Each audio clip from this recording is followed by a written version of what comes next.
of Honorable Union Minister Hardeep Singh Puri ji, we have been able to aggregate demand of more than 150 vessels from Petroleum Ministry, from other ministries also. Separately, Shipping Corporation of India is also launching a business plan to acquire more than 200 vessels. Friends, these initiatives, they are a testament to our government's unwavering and comprehensive commitment to the development of the India's maritime sector.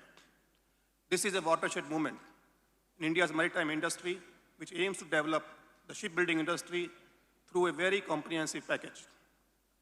Today's deliberations will cover our entire value chain from shipbuilding and repair to ancillary industries and ship recycling.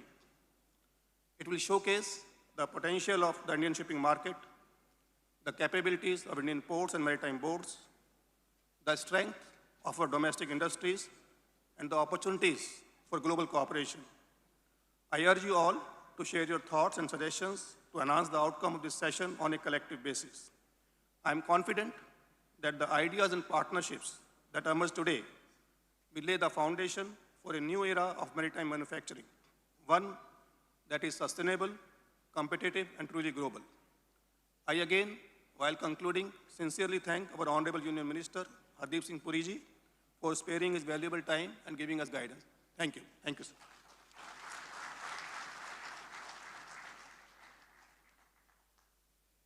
Thank you, Shri Vijay Kumar, for that inspiring address and for laying the foundation for today's discussions. We are now honored to invite our chief guest, Shri Hardeep Singh Puri, Honorable Minister of Petroleum and Natural Gas, to address the audience on this momentous occasion. Thank you very much. Captains of industry, distinguished delegates, ladies and gentlemen, I am very happy to be here and I feel privileged to join this gathering of maritime leaders and global partners in India Maritime Week 2025. I believe this is, in one sense, a celebration of India's deep oceanic heritage and its ambitious course towards a blue economy future. Today, India is an economy which is growing rapidly. Our GDP currently is about $4.3 trillion. But a fact which is often forgotten is that 50% of our GDP comes from the external sector, which means the value of goods imported, exported, the value of remittances, etc. So we sometimes tend to underestimate the importance of trade and in the process, the importance of shipping to a growing economy. Our maritime tradition runs unbroken from the dockyards of Lothal through the Chola fleets that sailed to Southeast Asia and to the Maratha Navy that defended our coast. Whenever India's maritime strength has risen, both the nation and the world have gained and prospered. Today, that spirit guides our march towards a Viksit Bharat, where the seas once again become engines of growth, innovation, and employment. Energy and shipping are inseparable pillars of our economy. But before I go to the shipping part, let me share with you some thoughts on the energy front. Today, we consume, on an average, I think something around 5.6 million barrels of crude in a day. When I had the privilege of being associated with the Ministry of Petroleum and Natural Gas, I think about 4.5 years ago, we were consuming 5 million barrels per day. And the rate at which we are growing, I think we will be consuming 6 million barrels of crude oil every day. The International Energy Agency, which is situated in Paris, had forecast, and that was a statistic I used to use, that in the coming 2 decades, 25% of the increase in global demand of energy will come from India. I was attending a meeting in Hyderabad yesterday, and when I saw my speaking notes, and I cross-checked those figures before coming in front of an audience like this, the figure said that in the coming 2 decades, 30% of the global increase in demand will come from India. And now I come to the shipping part of it. In fiscal year 2024-25, India imported around 300 million metric tons of crude and petroleum products and exported 65 million metric tons. The oil and gas sector alone accounts for nearly 28% of India's total trade by volume, making it the single largest commodity group of our ports. Now here I want to inject a personal story. I served for 39 long years in India's diplomatic service. My last assignment before I superannuated was permanent representative and ambassador of India to the United Nations in New York. When I retired in March 2013, 12 and a half years ago, I had an offer of employment with an international, prestigious international think tank, and my wife was then serving as an Assistant Secretary General in the UN. So somebody told me that, why don't you acquire an apartment here? And I said, no, I don't have the money and I don't know how long I'm going to live here. But just to explain the economics, which is, I think, the economics behind shipbuilding also, I ended up staying another few years. I came back when the Prime Minister invited me to join his team in 2017, but my wife stayed on a little longer than that. And I calculated, instead of paying rent for those 5 years, if we had acquired an apartment, the rent would have been more than the mortgage payment. So this is something about shipbuilding. I tell my colleagues, and I have some very interesting figures to show you. And out of this entire trade, which is carried by, bulk carriers, only 20% of this cargo is carried on India-flagged or India-owned vessels.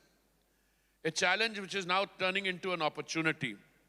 India's demand for crude oil, LPG, LNG, and ethane is rising rapidly, with ONGC projected to require nearly 100 offshore service and platform vessels by 2034, and that's not very far off.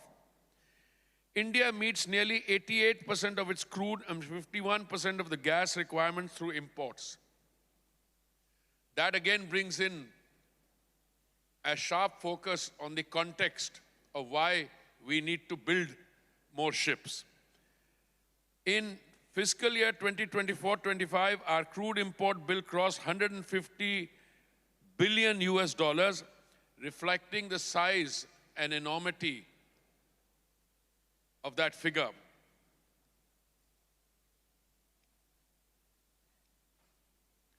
Freight charges form a sizable part of the landed cost. Our PSUs, public sector units, pay about US $5 per barrel when sourcing crude from the United States, and around 1.2 US dollars per barrel from the Middle East, roughly 10% and 2% of the total cost.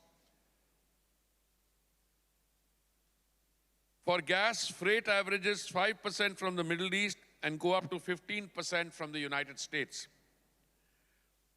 The case for asset creation is staring us in the face.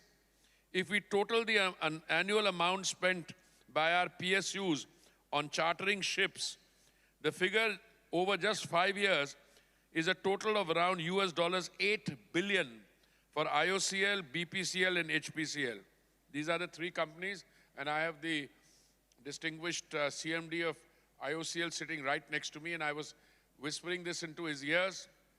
If you look at his profits in the last quarter, he's a modest man, so he'll not try to show it, but they just went up by 3 or 4,000 crores in one quarter, profit after tax. This $8 billion that these three companies spent on chartering could be enough to purchase a new fleet of crude oil tankers, a clear case for building long-term strategic assets. And I believe that is an amplification of my personal story with paying rents rather than acquiring and mortgage payments. Today, oil marketing companies primarily use VLCCs, Suezmax, and Ultramax vessels for crude imports, with about 70 ships currently on time charter across the three OMCs and GAIL. This highlights both the scale of operations and the opportunity to reduce recurring costs through ownership. To capture this opportunity, I can share with you what we are doing, and I think the case for doing other things becomes obvious. We are aggregating PSU cargo demand to ensure long-term charters for Indian carriers, advancing the ship owning and leasing entity SOL model to boost domestic ownership, establishing a maritime development fund for affordable long tenor vessel finance, launching shipbuilding financial assistance policy 2.0 with enhanced grants for LNG, ethane, and product tankers. Under the visionary leadership of Prime Minister Modi, India's maritime sector has undergone unprecedented transformation in the last 11 years. Before the Modi era, port capacity, after that, port capacity is doubled from 872 million metric tons per annum in 2014 to 1,681 million metric tons per annum today. Cargo volumes have surged from 581 million tons to approximately 855 million tons, reflecting a CAGR for 4%. Output per ship berth day, OSBD, rose from 12,458 tons to 18,304 tons over the last 10 years. Average turnaround time improved by 48% from 96 hours in fiscal year 2014-15 to 49.5 hours in fiscal year 24-25. Idle time dropped by nearly 29% from 23.1% to 16.3%. The Sagarmala program has already mobilized over 5.5 lakh crores in projects that modernize ports, connect hinterlands, and energize coastal districts. India now supplies 12% of the world's seafarers, reflecting our unmatched maritime human capital growth. Again, sharing from a personal experience, during a long career as a civil servant, I served for 3 years on deputation to the Ministry of Defense. And one of my first assignments there was Joint Secretary for the Navy. And it was then that I understood that you required not only shipbuilding, and the government has shipyards, that you required to very carefully nurture and augment that capacity. Not every shipyard can build every kind of vessels. In fact, when it came to building a aircraft carrier, it was just one shipyard which could qualify, Cochin Shipyard. And I remember the long negotiations we used to have with them. Equally, when it comes to building submarines, there's only one shipyard, I think, the one here, Mazagon Docks. But there is another issue involved. Once you build a capacity, you invest not only in infrastructure, but you also invest in the people who are going to man and who are going to build those ships. Then if there are no orders on the shipyards, the workforce retires or goes away.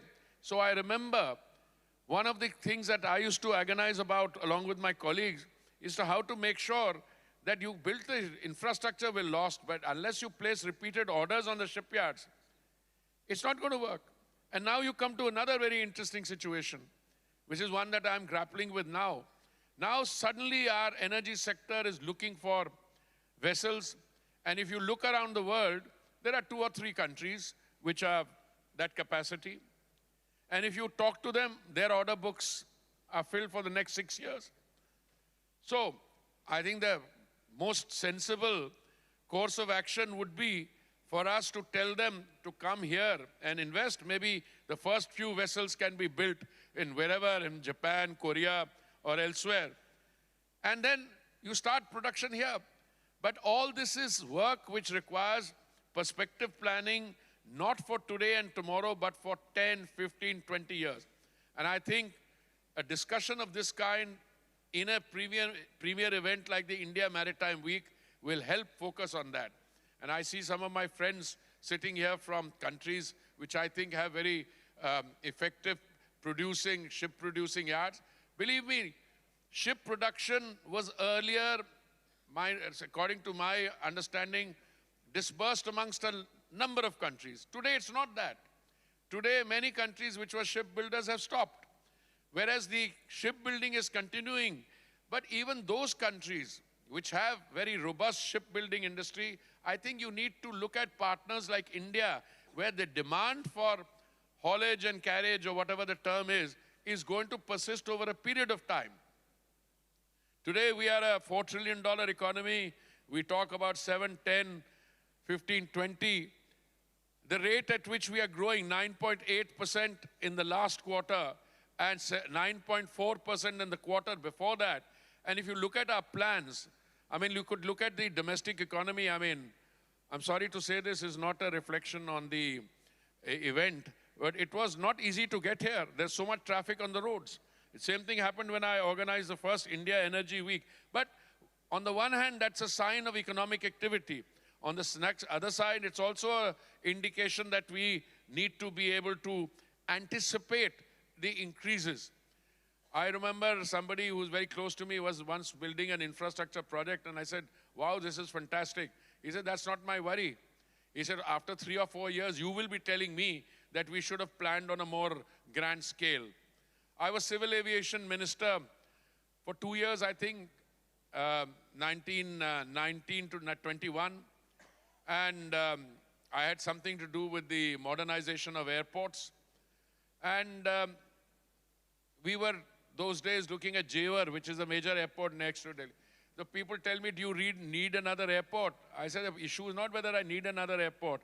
The issue is when Jewar Airport is ready and Indira Gandhi International Airport in Delhi is there, the combined footfall in those 2 airports will be much larger than the combined footfall in London, Heathrow, Gatwick, and Stansted put together. Those are the figures now. I was with the Chief Minister of UP yesterday, and he was telling me that he's hoping to get the first phase of Jewar Airport started, I think, end of November or first week of December. Then I was talking about connectivity. He said, you've done all that. We've got the road, and we've got the, other linkages. Can you imagine when I want to now, I'm sorry, I'm an old man, therefore I'm reminiscing. When I went on my first foreign posting to Tokyo, the year was 1976, January. At that stage, Indira Gandhi International Airport was, I think, called Palam Airport. And the footfall there was, what, 2 million, 3 million? And you're doing, what, over 100 million now? That is the increase. And when it comes to shipping, 50% of our GDP is in the external sector. I just gave you the figures on trade and carriage of oil. Your energy is what? 28% of all your trade. So if the economy is going to grow and energy is going to grow, if India is going to provide 30% of the increase in total global demand, you need shipping. You need large carriers, and you need to build them. Because I said, even the shipyards which we normally look to. So when we had a review with my friend sitting on my right, I was saying that your guys are doing, think big. Look at big carriers so that, and if it requires more investment, these guys earn a fair amount of money. Our private sector is doing very well in energy. Let them put some construction fund and start this so that if we are having this meeting 5 years from now, then we will have a situation in which we will be able to say that those decisions that we took in 2025 are beginning to bear fruit. As in refineries, I had a session yesterday in Hyderabad on our refining sector. The fact of the matter is, in the next 5 years or 10 years, something like 21% of the global refineries will close down for a variety of sections. Some in Europe will close down because there is, toxicity and etc. Small teapot refineries will close down because they'll be no longer economically viable. We are today at a stage where we have gone up from 258 million metric tons per annum in refining capacity to 320 million metric tons per annum in by 2030 or so. Today, when we look at our refining capacity, will we stop at 320? We are already the world's 4th largest refiner. In a few years' time, we will be 3rd largest, and the rate at which refineries outside are closing down and ours are increasing, I would not be surprised that we will go to number 3 and then number 2 in refining. And what do refineries depend on? Irrespective of whether they are producing petroleum products or petchem, they all depend on a feed. Where will the feed come from? Much that I would like internal E&P to take place, I think the feed will have to be largely, I'm not saying solely, but we are still dependent 88% on increase of imports. So you will require shipping and you will require to build those vessels. So let me now say that today our shipyards are ready for this new era. Cochin Shipyard, L&T, Kattupalli, GRSE, Kolkata, HSL, Visakhapatnam, and private yards in Goa and Gujarat are building and refining vessels that meet international standards. Partnerships such as Cochin plus L&T plus Daewoo for LNG and ethane carriers and collaboration with Mitsui OSK lines are bringing global technology to Indian yards. We are not only making in India, we are preparing to sail for the world.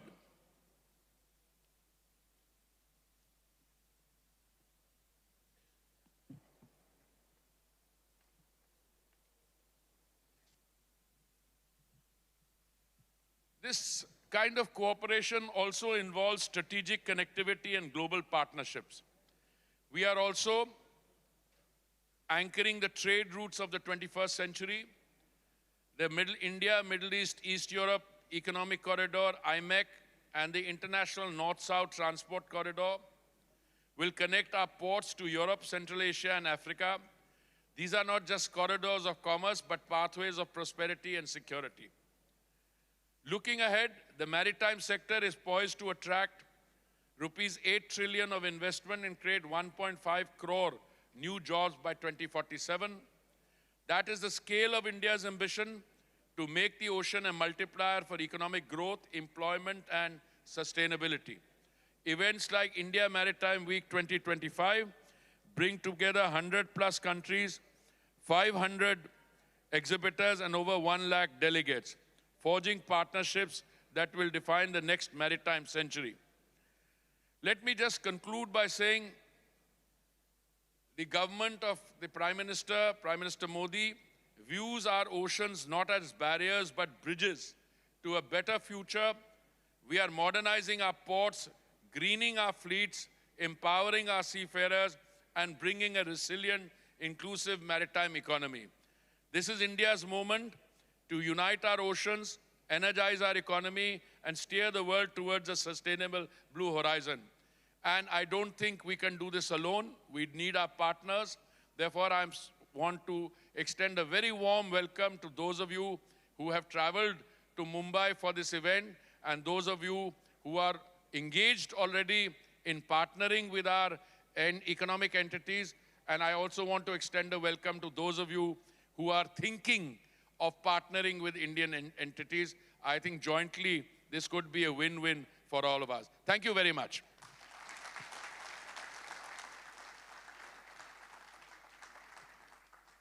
Thank you, Honorable Minister, for your valuable words.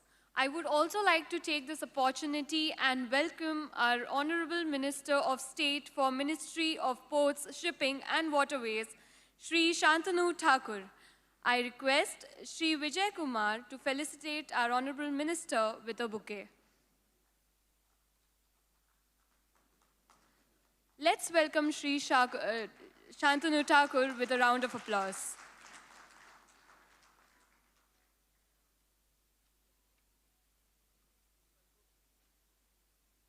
With that, we now conclude our inaugural session, requesting our honorable ministers and dignitaries for a brief photograph session to commemorate this special gathering.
We now move into theme 1, shipbuilding and repair ecosystem in India poised for a surge. A foundational segment that sets the tone for India's quest to become a global shipbuilding powerhouse. The theme will start with a context-setting presentation followed by a panel discussion. May I invite Shri Venkatesapati S., IAS, Joint Secretary of Shipping, Ministry of Ports, Shipping and Waterways to deliver the context-setting presentation outlining the policies and support measures that the Ministry of Ports, Shipping and Waterways has recently formulated to help boost the shipbuilding ecosystem. Okay. Good morning, ladies and gentlemen. Due to paucity of time, I request all of you to settle down. I have a small presentation. I believe that the contours have been set by the Honorable Minister and my Secretary. So I will give a brief of what we are doing, some of the nitty-gritties that we have. So I have divided the presentation on the schemes. I am going to present only on the schemes. The overall background is already there. If India has to move forward in shipbuilding, we want partnerships and collaborations with all the countries that have the technical know-how, the capacity, etc. Now, if we look at the shipyards and the spread, we have around 11,500 kilometers of coastline and 7,500 kilometers of mainland coastline. And we have prominent shipyards that are spread across the coastline. You will be able to see them. What is our target? We have a Maritime India Vision 2030 and we have Maritime Amrit Kal Vision 2047. We want to become the top 10 by 2030 with a target output of 0.6 million GT per annum. And we want to become the top 5 by 2047 with a targeted output of 4.5 million GT per annum. Now, as you all know, shipbuilding is the mother of heavy industries. We have already set our mark in the light industry with automotives. Now, we want to have this 6.4 times employment multiplier. We have lots of skilled manpower who needs to be upskilled, and there is plenty of opportunity for that. And investment also, we have 1.8 times multiplier.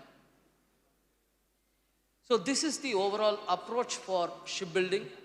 We have divided into 4 pillars.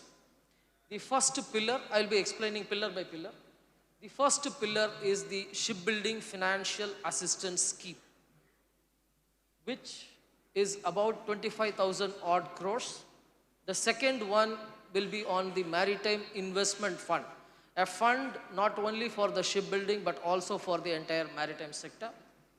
The third one is the Shipbuilding Development Scheme, in which we are going to have the shipbuilding clusters, the brownfield development as well. The fourth pillar is our reforms. The first one has been spoken about on the demand aggregation. The MOPNG minister also spoke about the aggregation. Shipping Corporation is doing its own aggregation. Altogether, we approximately have a sum of 400 to 500 vessels.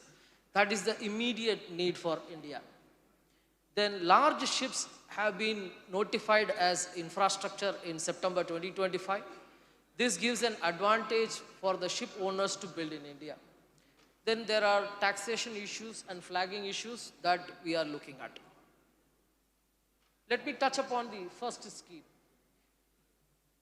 This is going to be a long-term scheme. So, we have taken in principle approval till 2047 for all the schemes. That's the first thing. Duration of the scheme, this particular duration for which allotment has been provided, financial allotment has been provided, is till March 2036. That is, you can consider it as a phase 1. Any committed liabilities that we have generated till March 2036 will be honored beyond the duration of the scheme. Then there is a flat rate of financial assistance. You can see we have 3 categories. A smaller vessel, which is less than 100 crores, will get 15%. A larger vessel, above 100 crores, around 20%. And for the special vessels and specialized vessels like green vessels, dual fuel vessels, we are giving 25% as the financial assistance. There is a component of domestic content. If the vessel that is built in India is having less than 30% of domestic content, it is not eligible for shipbuilding financial assistance. If it touches 40%, the full financial assistance eligibility is there. And between 30 and 40, it's on a pro rata basis. Any committed liability that has been provided for SBFAP 1.0 will be honored through this particular scheme. The second component within this is on the ship recycling. We want a circular economy. We want to recycle the ship. We want to ensure shipbuilding is happening. So we have included the ship breaking credit note. So 40% of the recycled ship value will be provided as a credit note. We want to give it as a e-credit note to the owner of the vessel. This particular note is going to be a transferable note, means it is tradable, and it is stackable.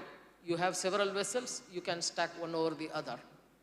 The maximum value that you can reimburse when you are building in India is going to be 5%. So, first is ship scrapping in registered ship breaking yard. If it is done, then the credit note is issued. Then you can place orders of building new vessel, and this credit note will be reimbursed against that particular vessel. Then on the Maritime Development Fund, this is divided into two components. First one is the Maritime Investment Fund, which is about 20,000 crores. Out of this 20,000 crores, 49% stake will be from Government of India. The rest will be from our major ports, from the private institutions, international financial institutions as well. This is going to provide long-term financial equity for the project. There is a component for debt as well. That is related to the Maritime Investment Fund. This fund is going to exist as an independent entity. It means that the financial support that is going to come, that is 49% of 99,800 crores, is a commitment from Government of India. After that, based on the viability of the projects, this fund will continue on its own. The next component is on the interest incentivization fund, wherein 3% of loans taken by the shipyards on the shipbuilding component, there will be a set of, it is a direct fund transfer that is related to the MDF. Now coming to the third pillar, this is the important, most important and critical one for us. We want to establish a maritime cluster. When we say maritime cluster, these are indicative ones. We have anchor shipyards. We want to have the common cluster facilities. We want the ancillaries, tier 1, tier 2, tier 3 established along with it. And we will be providing the trunk and social infrastructure associated with it. The states, some of the states have identified the locations as well as their policies. There are two things here. One is Government of India has the plan. This is the shipbuilding cluster scheme. The states also have their shipbuilding plan. They have, either they have that or a maritime policy or they have an industrial policy. The best feature of both the Government of India as well as the state government will be available when a cluster is made. That's the most important thing. Certain infrastructures have been identified, the breakwaters, channel and basin development, regional shipbuilding capability development centers. This is one of the important things that we are focusing on. This will ensure that softwares are developed there, R&D in niche sector is carried out, skilling and capability development happens here. Internal infrastructures such as roads, electricity connections, water, sewerage, etc., that is included in the trunk infrastructure will be provided by the corresponding states. Now for the brownfield shipyards that are already there, these are the 8 components that we have identified, and 25% assistance will be provided for these type of infrastructure. This is applicable to all the existing shipyards. Now, the other component is India Ship Technology Center, which is going to provide, we want the design to be developed in India and engineering also to be developed. So we will be having the ISTC, which will be providing and developing the design centers. And we would prefer to go for new testing facilities, coordination with academia, research institutions for the niche areas, R&D activities. Initially, we have started this particular aspect under Indian Maritime University, Vizag campus. Now, this is the insurance coverage, shipbuilding risk coverage. These are the 3 risk coverages we have identified, and the products are under development. Altogether, if we see, the policy addresses both the supply side as well as the demand side. The supply side through the schemes, the demand side through the aggregation of vessel demand. And I'm so happy that you have all participated in a premier event, and we are looking forward to your thought processes, how to build and unite all of us through the oceans. Thank you very much.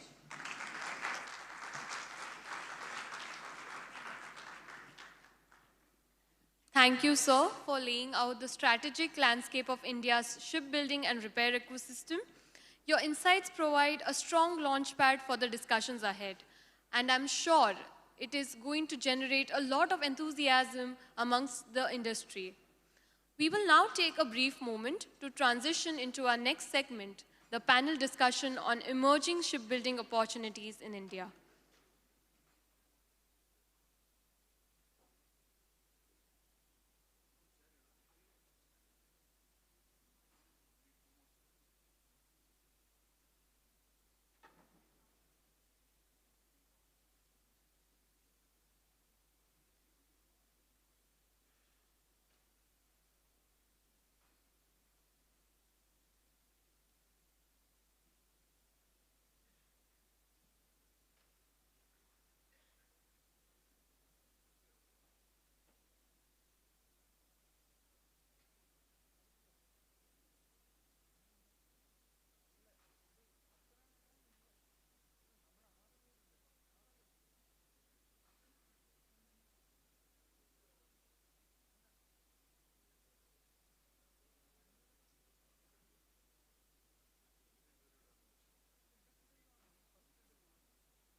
Now that the Joint Secretary has outlined the policy measures to support and boost the industry, we now begin with our first panel discussion under Theme 1, Shipbuilding and Repair Ecosystem in India, Poised for a Surge.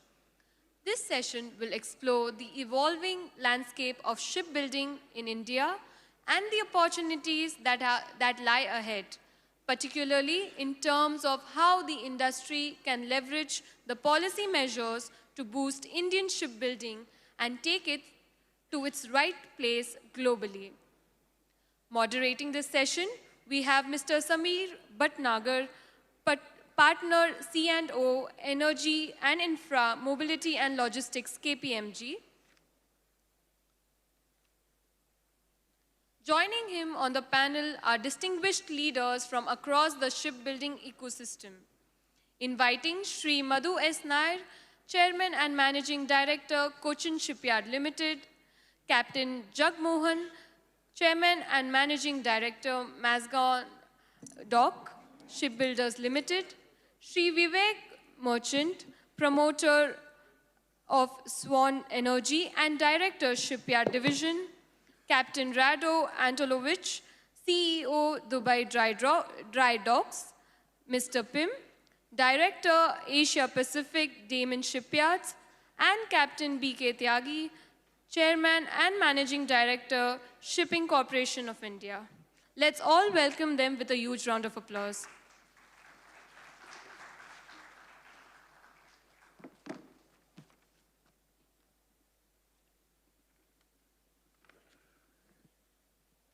With that, I now hand over the session to our moderator, Mr. Bhatnagar, to lead this important conversation. Thank you so much. And I would like to welcome everybody to the first panel discussion. And I would like to thank the Joint Secretary for giving and laying out the context of the current state of the industry and what are the major initiatives announced by the governments to drive the whole shipbuilding sector forward. We've seen in the inaugural session the call for action and the reason for the call for action to develop our domestic shipbuilding industry. And hence, on that note, we start with a lot of vigor. There's a lot of promise and a lot of intent and a lot of potential promise which has been laid out. And it gives me immense pleasure to have such a distinguished panel.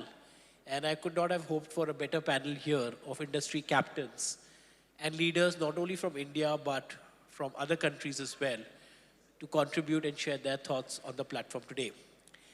As Secretary Sir mentioned, the platform is to generate ideas and partnerships and collaborations, not just on projects and assignments, but also into the thoughts, and take the firm steps forward to build and grow our shipbuilding industry. On that context, I would like to start by my first question to Madhuji. India has taken a target to reach the top 10 in shipbuilding rank by 2030 and top 5 by 2047. And for that, both current and new shipyards will have a vital role to play. In terms of broad output, we're looking at our output growing to almost 4 to 5 billion GT, which is a significant leap forward, almost a 10x leap forward in terms of commercial shipbuilding. You've been associated with the shipbuilding and with Cochin Shipyard for many years, not just in your personal capacity as a CMD, but also as an industry leader. What advice would you give to both current and future shipyards when they're looking at the Indian shipbuilding market, sir? Thanks, Amir. And I think the positivity you mentioned is reflected in this hall. It's not every time that you see a shipbuilding session being attended by this kind of an energetic audience. So I think we are on the right path. See, as far as Cochin Shipyard is concerned, what we have tried to do is multiple fronts. See, as a shipyard, we are active in the defense space, so that's not a discussion which I'm bringing out here.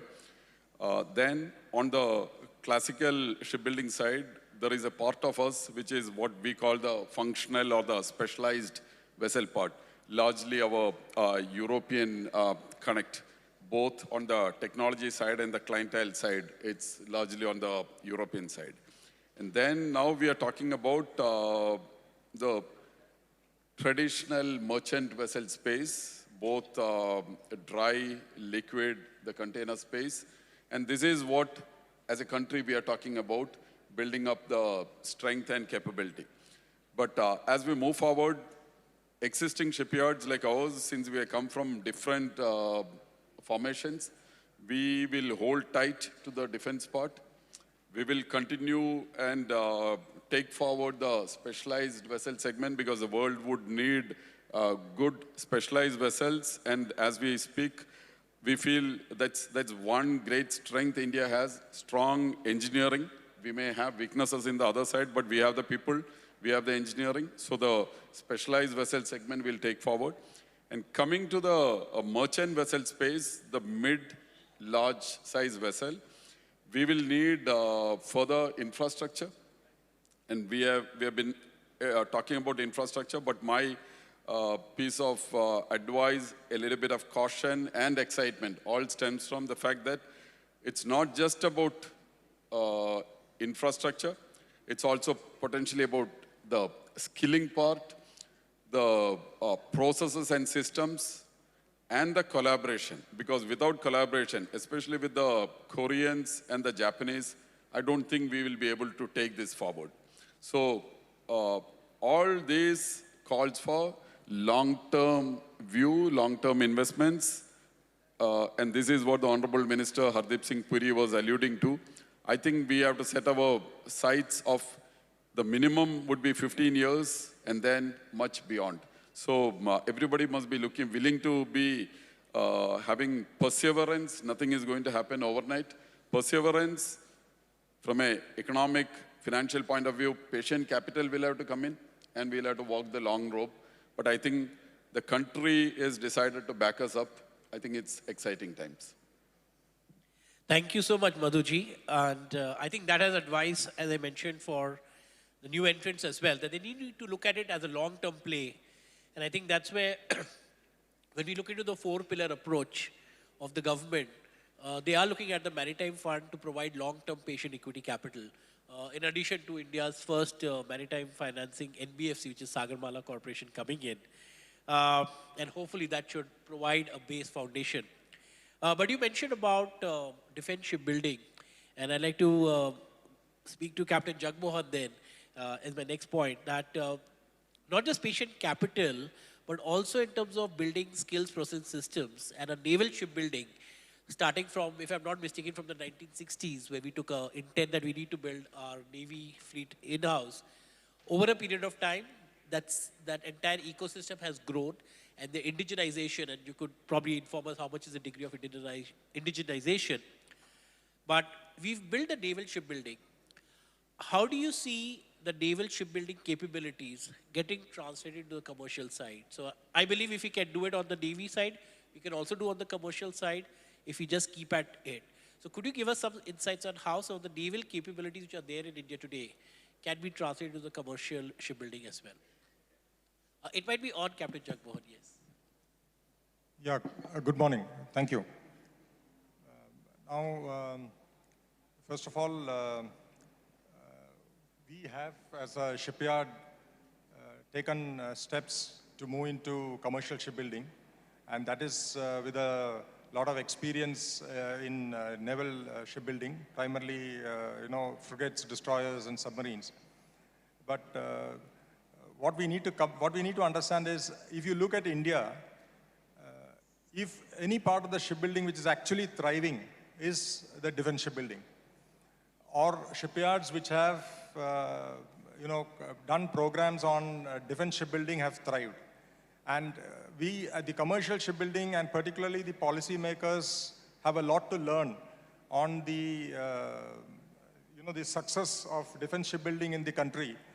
And we have to do the same if we have to have the success in commercial shipbuilding. Actually, the Navy and the Ministry of Defense has supported all the shipyards to such an extent that they have handheld us, they have improved our capability, improved our infrastructure, and now we are building world-class warships.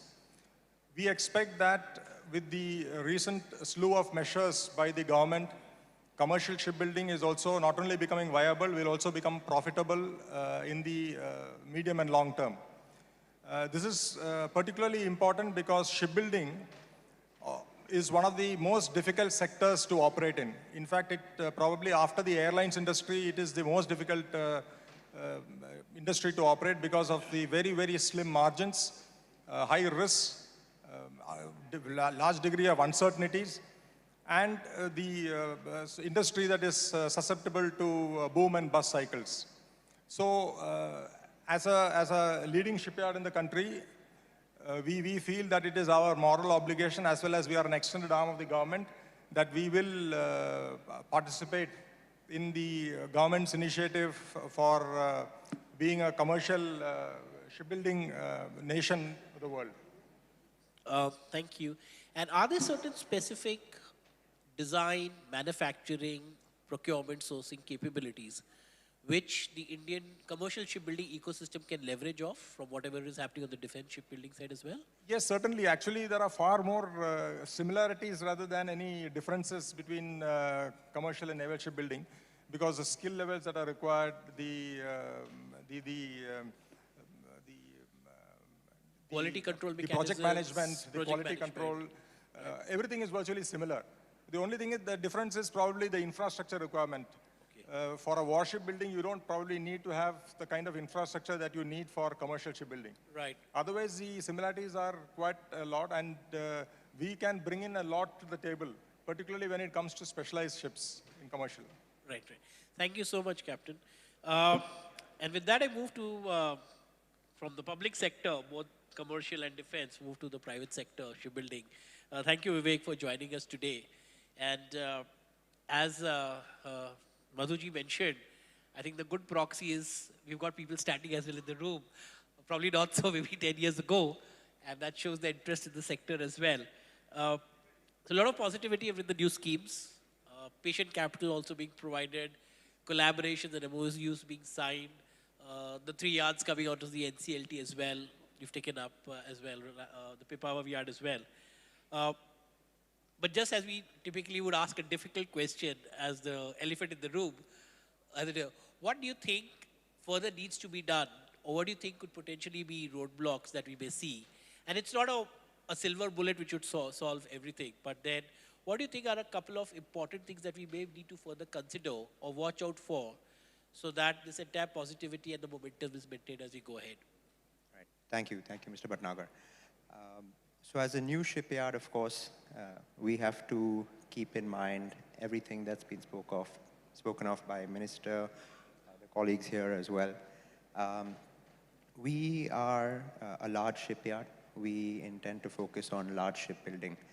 And when it comes to that, I think the Indian shipbuilding ecosystem has been focused on small to medium engineered vessels, if I might say so. And I think it's a gap that we want to bridge as a shipyard, and we intend to look at across the segments, whether it's bulkers, chemical, gas carriers, crude carriers. So we've positioned ourselves in a way where we can bridge that gap. There's also a growing demand in the global shipping industry for green shipping, for low emission alternate fuel solutions. And that is another opportunity that we want to capture. In terms of collaborations, I think Mr. Nair mentioned as well, our JS mentioned as well, it is important to have global stalwarts as partners in the Indian shipbuilding future. And we've had the opportunity to tie up with our partners at Royal IHC on the offshore vessel segment. And we've also tied up with Samsung Heavy Industries Korea, which includes 360-degree support across different vessel types. So there's a few different things that you have to take into account, along with this, not having all eggs in one basket. So at Swan, we also intend to participate in the ship repair segment for the larger ships specifically, which again is a relatively nascent industry in India.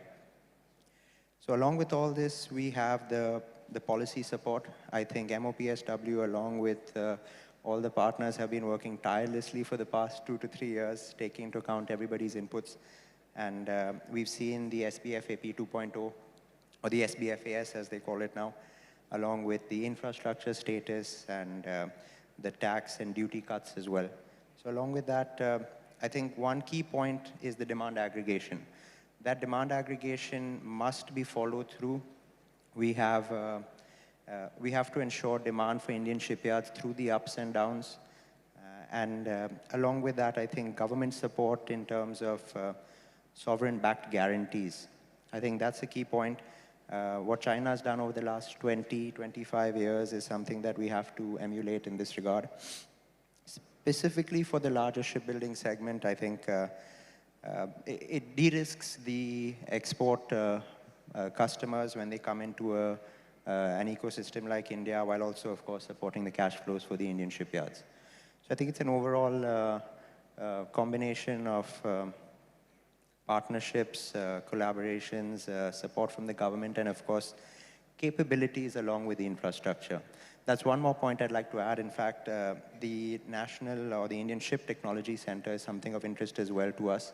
We have our plans to set up our own center of excellence, not just for manpower training, of course, theoretical, simulator, and on-ground experience, which can then be utilized for captive as well as global consumption, but also an R&D space to ensure designs and technologies are indigenized and the Atmanirbhar Bharat program is achieved. So I think that's a general overview of what I think is important. Thank you so much, Vivek. And I think other than the process and so the guarantees that you mentioned, R&D remains something which is something close to my heart as well. And yesterday I was just giving a TED talk, and I think we're no longer in a manufacturing or an infrastructure industry. All industries are knowledge-based. And the only way you can achieve or remain in the top is if you create knowledge and original knowledge ahead. And for that, research and development and innovation is important. And I think driving that in the whole process is what I think is important, not just for shipbuilding, be it the ports, maritime, etc. It's no longer a asset-based industry, it's a knowledge-based industry. But you talked about demand aggregation, and we heard from the yards. And time to go to the end users, right? So we're going to the largest ship owner in India, Shipping Corporation of India, Captain Tyagi. Uh, so from a ship owner's perspective, right, especially Indian ship owner's perspective, and we see we've got a strong defense shipbuilding, but commercial shipbuilding is fairly small in India. In light of the significant demand aggregation, and it was mentioned around 150 vessels from public sectors as well, what do you see as the requirements and capabilities, or what you expect from the Indian shipbuilding ecosystem so that you get quality vessels at the right affordable cost for you as a ship owner, right? And so what advice or expectations you'd have from the shipbuilding ecosystem, and what challenges do you still potentially foresee as we try to ramp up our entire ecosystem? Captain Tyagi, please. Namaskar. Thank you very much. It's a really privilege to be here in front of so many distinguished panelists on this side and many guests on the other side, especially the international visitors who are here. As a ship owner, what we expect from the so many panelists on this dais, I'm the only one from representing the ship owner side and many shipyards, government yards, private, Indian, and the foreign yards. See, international trade will happen. IOC has to move their cargo from point A to point B. They will try and get the Indian vessel if it is available well and good, otherwise they will go to the foreign owners. Similarly, as a Indian ship owners, we need to purchase the ships. If those ships can be made, can be manufactured in India, that is a priority for us as a SCI, Government of India company. And if it cannot be, then naturally what we have been doing since years, since the decades, we are ordering our vessels from South Korea, Japan, and other countries.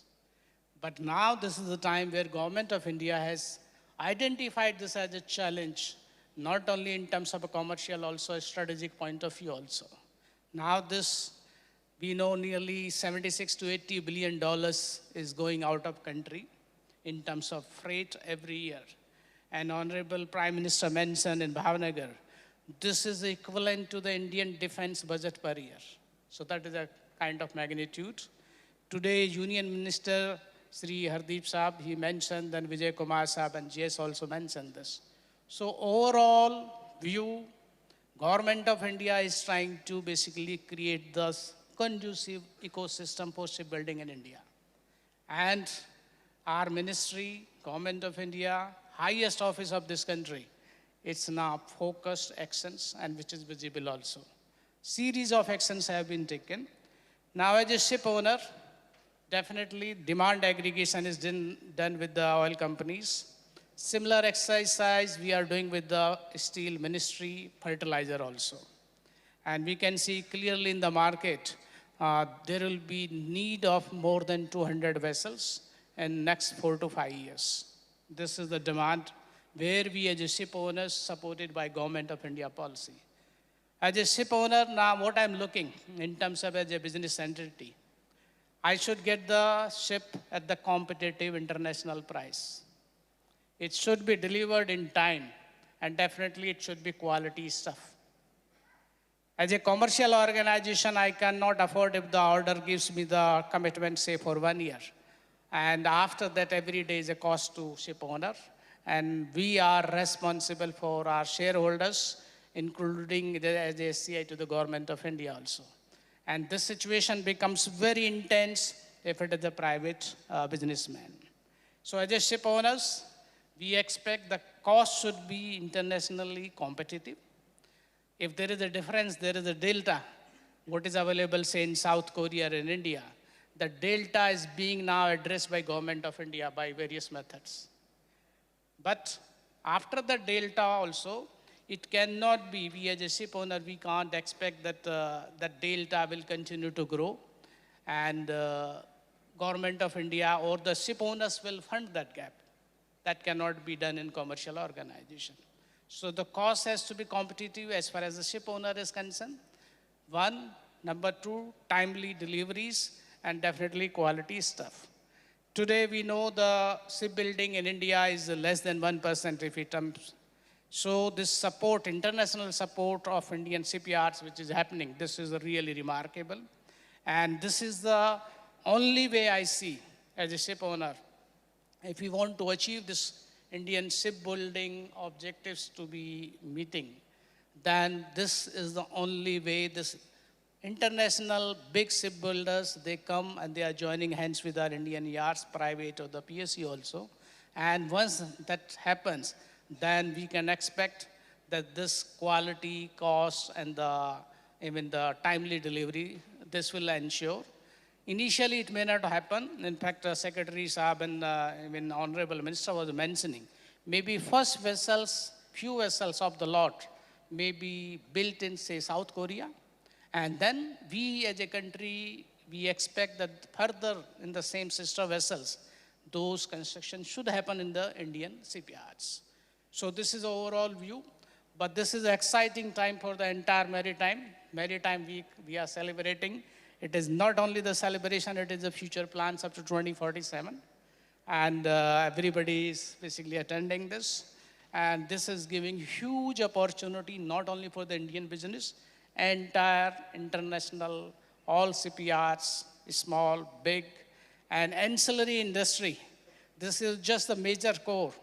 And there is a huge employment opportunity, multiplier to the tune of 6 to 7. So overall, this is an exciting time. And when we say the Amrit Kal, actually we are going through and we are living in the Amrit Kal in terms of the shipping and the maritime in India. Thank you, ladies and gentlemen. Thank you so much, Captain Tyagi. And thank you for the encouraging note and the rousing note of bringing us back on Amrit Kal as well. Yes. And I'll come back to the point from a ship owner perspective, right? Before I go to Pim from Damin, is the industry is in a nascent stage, right? And it will learn and it will need to ramp up. And we've missed an entire phase of growth in the last few years. So talent has been lost to some extent, and they're probably working in yards across the world, right? And Vivek also mentioned we need to build capability in terms of people. Captain Jagmohan also mentioned that we've got capabilities in the defense yards, maybe we can borrow on them. But the first few years may be required to work in a bit more of partnership, to have that flexibility as both sides learn. It's like, helping a small kid grow up from the industry that they are in.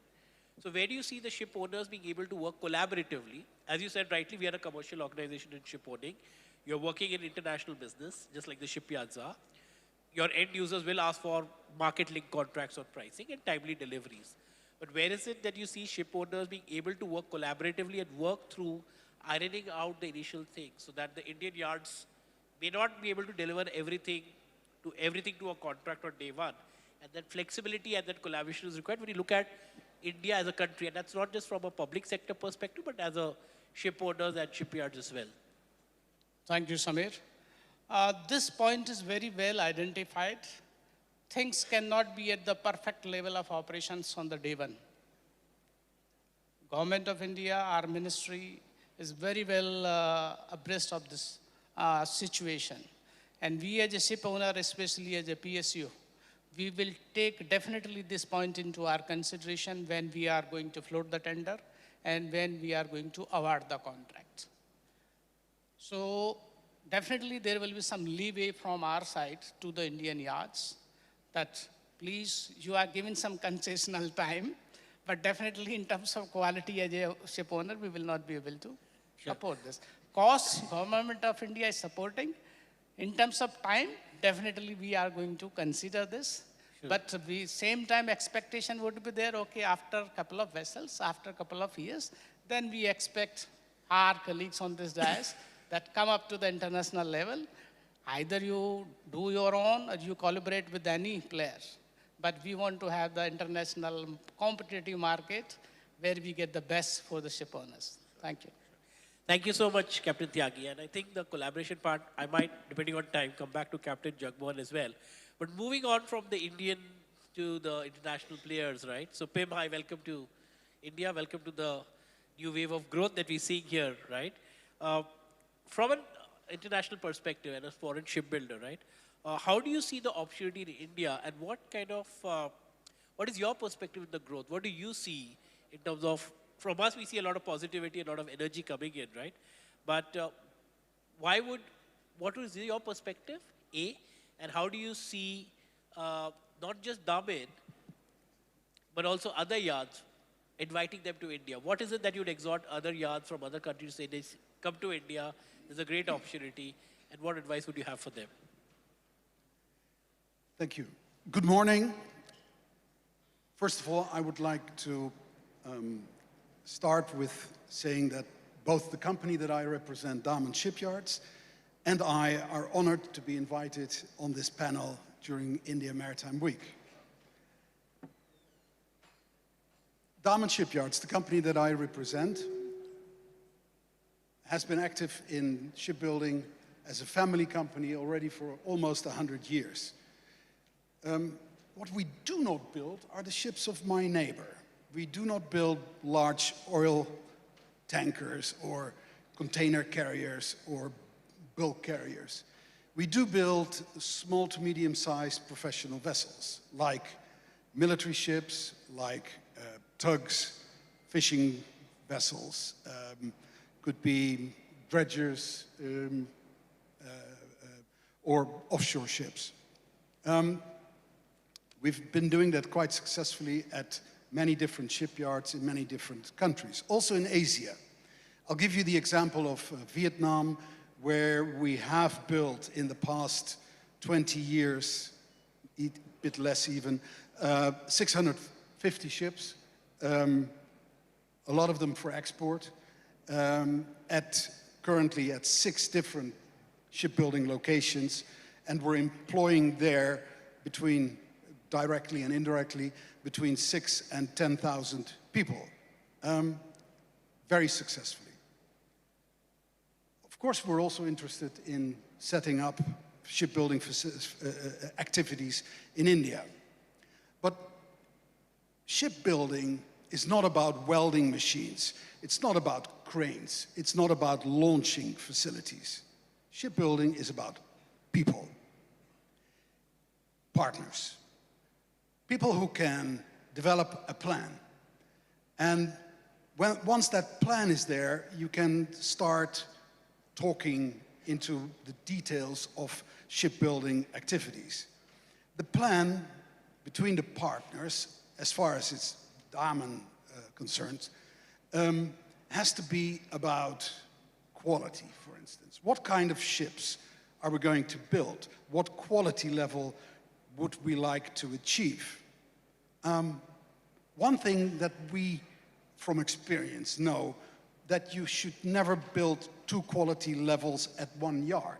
So if the yard, the future shipbuilding activities, have the aim to export, then it's export quality that is required to be built at the yard. You cannot build, let's say, domestic quality level and export quality level at one yard. That is only confusing for everybody.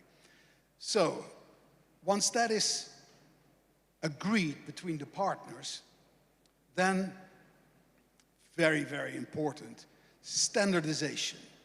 Standardization of the designs, standardization of the production processes. Because you don't want to build a series of prototypes. You want to build a series of standard ships. Standardization in shipbuilding means that the shipbuilding becomes predictable, money-wise, quality-wise, and time-wise. And once the processes have become predictable, you can become successfully. So once that is all settled between the partners, you can start talking about a greenfield operation, a brownfield operation. You can start looking for subsidy schemes, etc., etc. Then, when the shipyard is there, and the agreed quality level requires top quality components, of course, those components must be available on time at the yard. If the components are not available in India, okay, you have to import them, which means that you need to have an import process in India which runs smoothly, which requires discussions with customs and maybe also some, I don't know, facilities with the customs so that you can easily import the required components. Once the shipbuilding has become successful, then all the suppliers will look eagerly at India and will say, hey, can we set up shop here? And then automatically it'll start growing, also the supply industry. So what I ask from what the company, Daman Shipyard, asks from the Indian government, don't enforce upon the shipbuilding industry to indigenize everything. Because if you agree to build a certain quality standard, that standard must be met. And if indigenization is then an obstacle in that process, then the process will be doomed to fail. And we don't want that. So my cry out to the Indian government is allow top quality ships to be built in India and allow components to be important, because in the end, the to be imported components will be produced in India. Thank you very much. Thank you, Pim. And in fact, on the question of supplies and ancillaries, our next panel will discuss that in greater detail, the development of the ancillary and the ecosystem. Much like we've had the whole automotive revolution in India, when Suzuki came in collaboration supported by the government of India, the entire ecosystem of suppliers came with them. And we may need to consider something like that even for shipbuilding, but I'll keep that for the next panel. And I come to the last speaker for today, Captain Rado. Thank you so much for joining us on our panel. You're known more for repair than building, right? We've spoken a lot about building, but repair is also an important part of the system, of the whole ecosystem and the industry. And we're looking at promoting shipbuilding on one side, but we're not wanting to ignore ship repair as well. And that's probably can be something you can start it off faster and rejuvenate the entire industry much earlier, right? You've made a lot of inroads. You've already got projects happening in India. Where do you see ship repair supporting the growth of the shipbuilding industry overall? And how do we look at ship repair trying to give an initial impetus to the shipbuilding industry in India? Captain Rado. Thank you, Samir. Distinguished guests, allow me first just to explain where are we and why we see India as the new horizon, new platform, not just for the ship repair, shipbuilding, and shipyards of the future.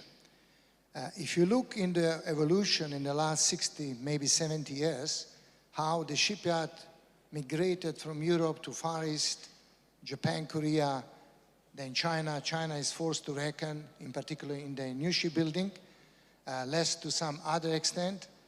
And then looking at India, which already has numerous shipyards, but somehow through the years didn't really excel. Yet it has the coast, it has enormous and very important people assets, knowledgeable people assets. We employ some 20,000 people in Dubai, in the Dry Docks World, which is a DP World-owned company, and we also global through EPC. And they're mostly Indians. They are incredible people, from the top management down to the welders, to the labor, very multi-skilled. Of course, they require training. So what I'm saying here, if a formula for success exists, I believe today India has that, and it's time for implementation. And what is this formula of success? And it's not only reflecting on repair and maintenance, it's reflecting on all the services shipyards are to provide. New build, conversion, projects, and anything related to the offshore and to some extent even onshore. So it has to have a platform that you have a people skill set, so human capital. It is a very high capital intense, so you need to have a financing, you cannot look for the next 5 years or 10 years. You really need to invest for the next 50 plus years. The third thing is you really need to be a visionary to foresee what are the changes in robotics, artificial intelligence we are talking, the production, the process line. My colleague from Daman explained very well in their segment of shipbuilding. It is very important to continue be sustainable, not just in sense of the people that you train them, that you retain the talent, but also to become a global, if not in the services, but global in cooperation. We cooperate with a number of different shipyards because we do believe that exchanging the knowledge is the strength going forward. You can learn a lot of things without researching and sharing that knowledge to become better. We heard from the clients here, owners of the shipping lines, the competitive factor of the price, of the quality, of the time delivery, and ongoing supply and support beyond when the ship is finished, I call it global offshore services, is as important. What about us now from Dubai, UAE, government-owned company, 100%? What is our intent? What is our objective for India? We are already very strong in ports, logistics, and talking about ports, logistics, supply line behind is very important. So in short, we are already in India. We believe India is the future for the shipyard, future for ship repair, and any other services required. Thank you. Thank you so much, Captain Rado. And so I think just to conclude the session and the panel, I'd just come back to Madhuji for something. A lot of perspectives, a lot of central government push. We've got the state governments also looking at giving policy support. What are your concluding remarks on putting it all together so that we finally are able to move in step? See, what the panelists were mentioning, from what Pim mentioned, what Captain Rado was bringing out from a non-Indian perspective, there will be gaps. And like, let's say Pim was saying, like, don't push it hard, get quality ships built. From a ship owner's perspective, Shri Tyagi was bringing out that at the end of the day, while we may be able to give a little bit of leverage in the initial years from a time perspective, after that, it's commercial. So really speaking, the people sitting on this table, at the end of the day, we are all commercial. Can we address this whole thing commercially? I think no. And that is where the government of India has stepped in. So the government of India has stepped in with this 4-pillar approach. And I think whatever they're talking, it's not exactly commercial. There's a lot of strategic thinking in it. There's a lot of economic thinking in it.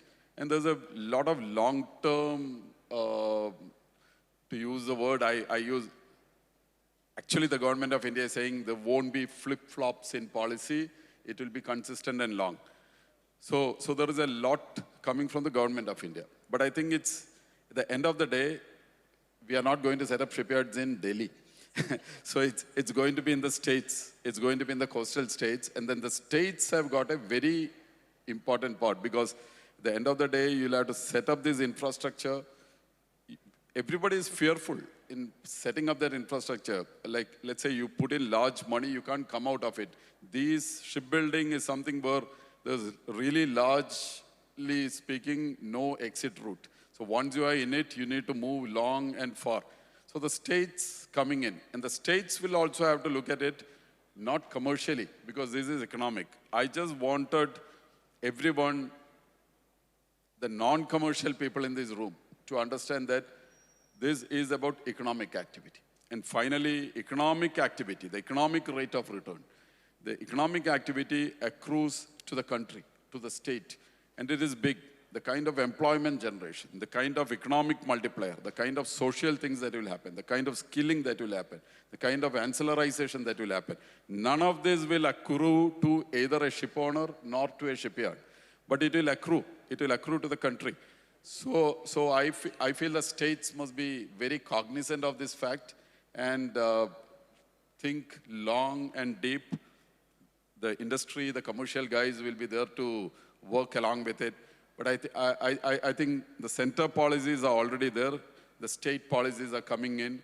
This should be dovetailed, and I think we can take it forward. Thank you so much, Madhuji. And I think with that, I come to the end of the panel. And yes, we'll have a session from presentation from the states as well, who are doing their policy and their execution bit. And I think the whole endeavor has been, as part of the India Maritime Week, to have a dedicated session on shipbuilding, is to have Indian and international ship owners, shipbuilders, ancillaries, ship recycling, and the states, and not just the central government involved, so that there is a single push to drive it all forward. So thank you so much, and it's been a pleasure being on this panel. Back to the organizers for planning the sessions ahead. Thank you so much for joining us and sharing your thoughts candidly. Thank you, dear panelists, for those insightful perspectives. Due to constraint of time, we may not take any questions at the moment. However, please feel free to reach out to our panelists directly for any questions. We would now take this moment to express our gratitude to the esteemed panelists, and I request our moderator to kindly felicitate our speakers with a token of appreciation.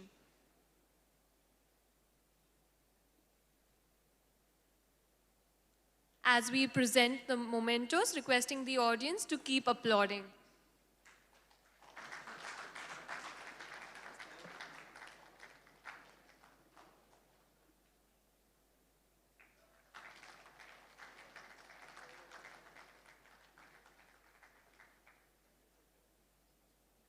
Requesting Mr. Pim to kindly come on stage.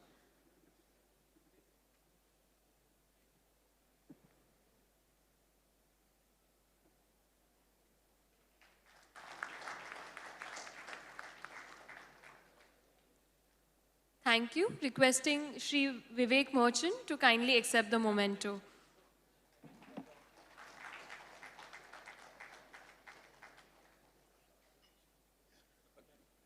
Requesting Captain Jagmohan to kindly accept this token of appreciation.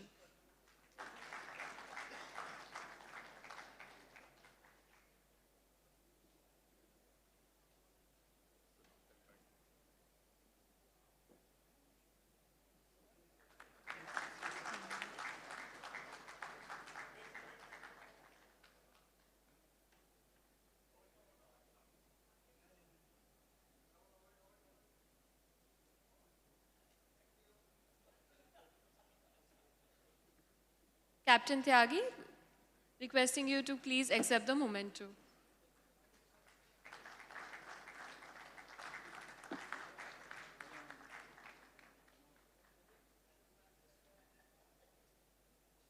I would now like to request Sri Madhu S. Nair to kindly felicitate our moderator for the session.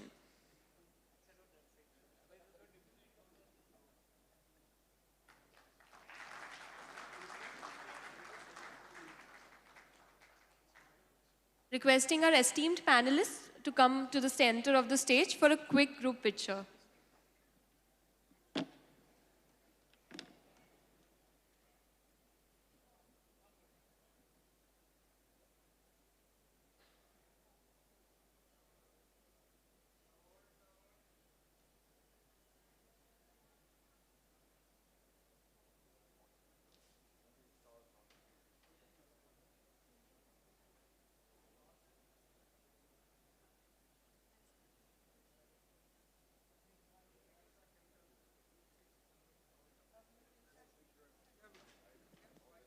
I would just like to thank the audience. I hope you found the session enlightening and insightful.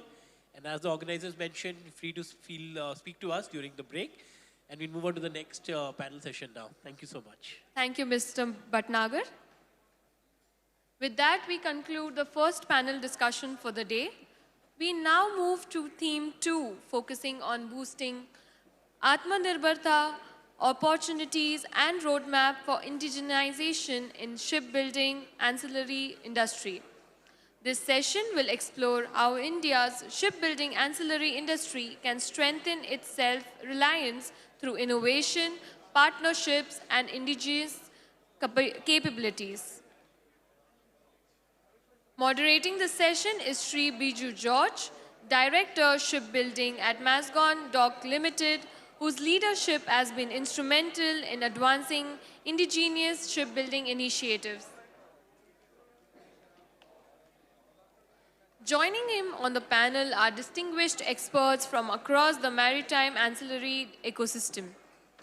I'd like to invite Ms. Annette Holt, Country Manager India, Kongsberg Maritime, Sri Mahesh Krishnappa, Senior Vice President, APP Private Limited, Sri Vinay Uchil, Director, Marine Electrical Private Limited, India, Sri Aditya Patil, Director Operations, Gadge Patil Industries Limited, Sri Amit Khare, General Manager, Alpha Laval, and Mr. Claigwet, Area Sales Manager, India and Bangladesh, Royal IHC.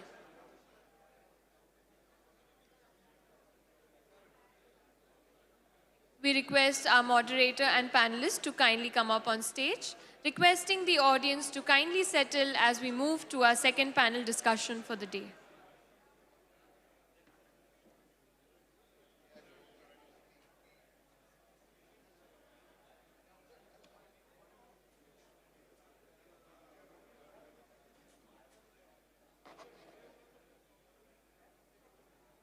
I request everyone to kindly settle.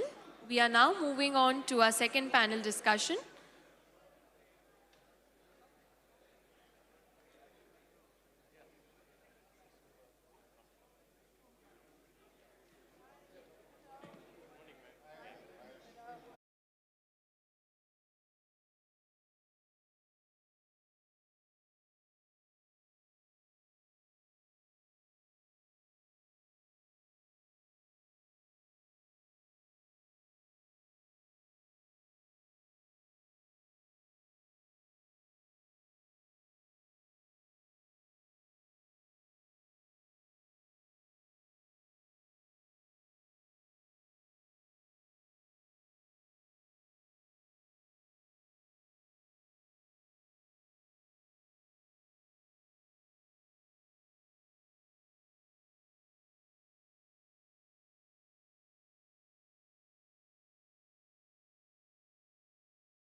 Discussion.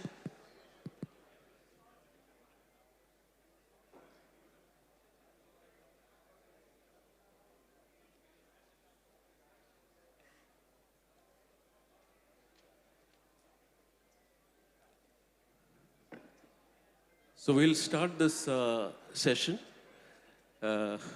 Once again, very good morning and welcome to this panel discussion. The theme is Atmanirbharata, Opportunities and Roadmap for Indigenization in Shipbuilding Ancillary Industry. We are already running late, so we would like to be brief in our discussions and deliberations. And I'll take a couple of minutes to set the context. The vision of our country is to become a maritime hub, a shipbuilding nation, and rightly, therefore, clusters have been identified as the thrust area to develop across the country, across the coastline of our peninsula. The importance of developing a cluster is we are in the right direction because shipbuilding activity forms the hub and ancillary industries has to support it. Only then shipbuilding can become a success story. And here we are privileged to have a galaxy of eminent panelists who represent the ancillary industry of shipbuilding. And I'm sure that the time which we are going to spend in interacting with them will enrich our own knowledge on how the ancillary industry is going to be critical and what would be the roadmap that they would propose for this vision to take off in our nation.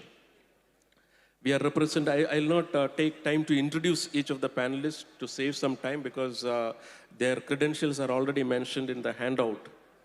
But these panelists represent various industries from propulsion, castings and forgings, power generation and distribution systems, market leaders in dredging and dredging equipment, ballast management system, etc. So what I will do is I will take one round of questions from each of the panelists, and then if time permits, we can go for the second round, and thereafter I will sum up the findings and the key takeaways from this discussion. So my first question is to Ms. Annette, Country Manager India, Kongsberg. Ma'am, the question is, how is Kongsberg Maritime Indian Infrastructure, how is it planning to contribute to Indian shipbuilding ancillary ecosystem, particularly in terms of technology transfer for propulsion systems for shipbuilding? Thank you, and first, thank you for having me in this panel.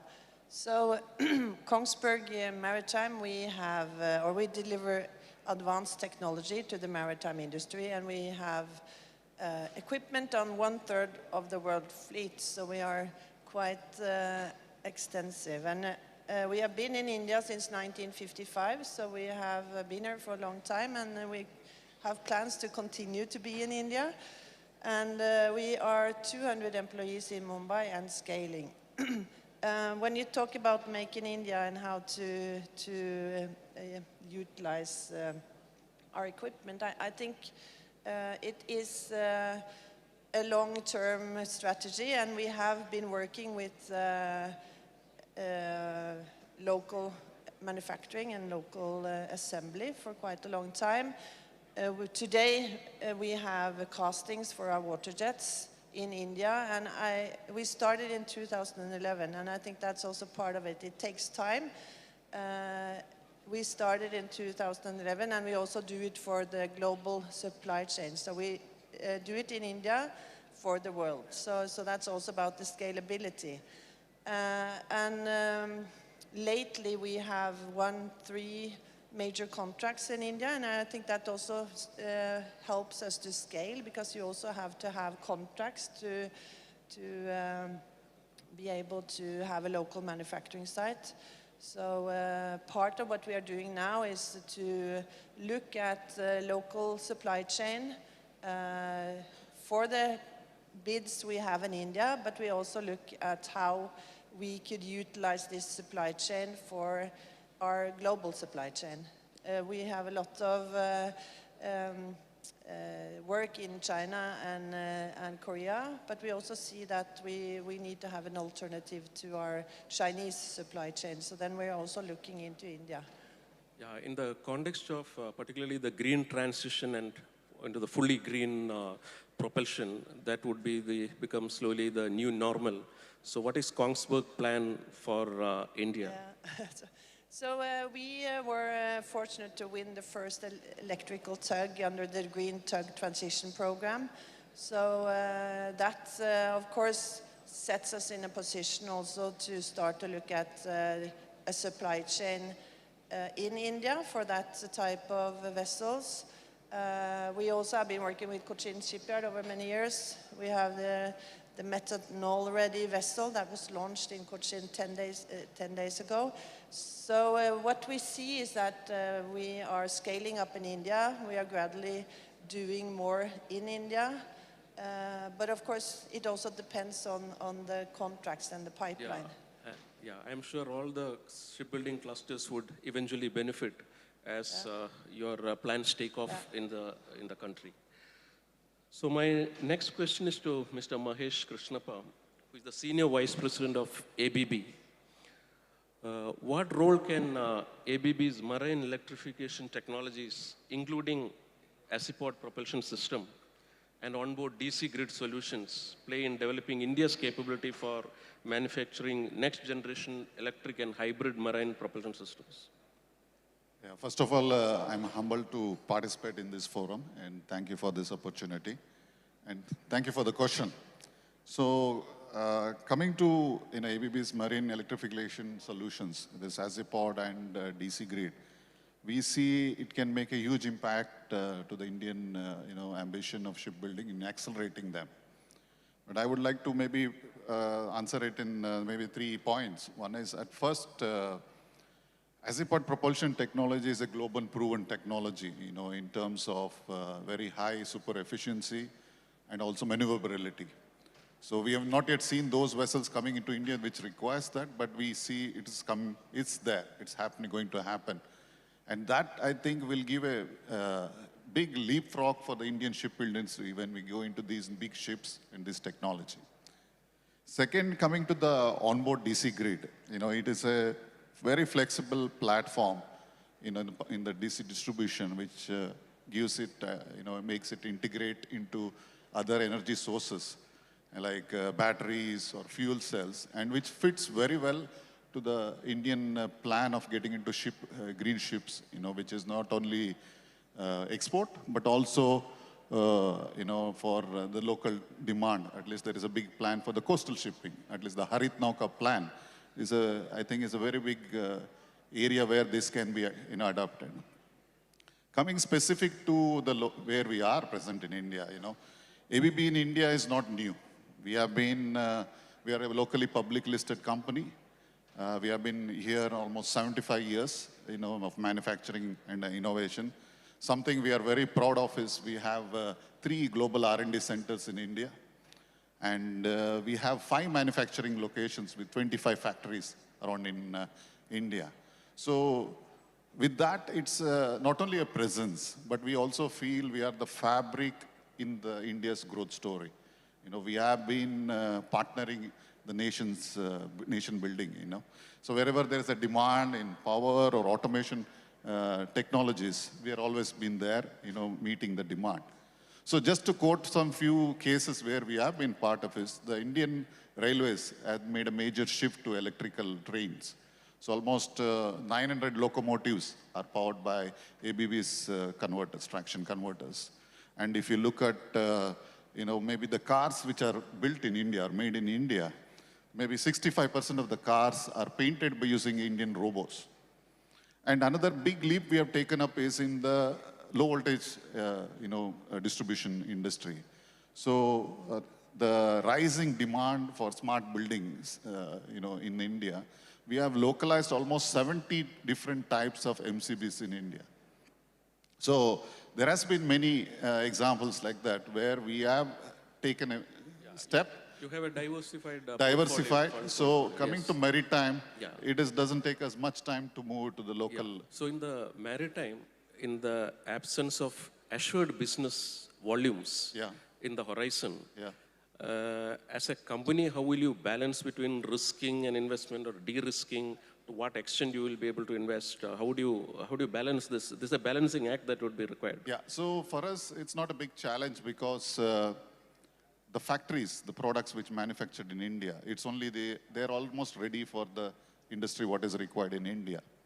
And we are already having a team in India which are doing the global engineering, commissioning services from India. So the team is people, which is the core, is already there. So it's only the products which is marinized that is, to be just planned based on the demand. So we have a clear step-by-step plan. And then that is where we can step in very fast. Thank you. Thank you.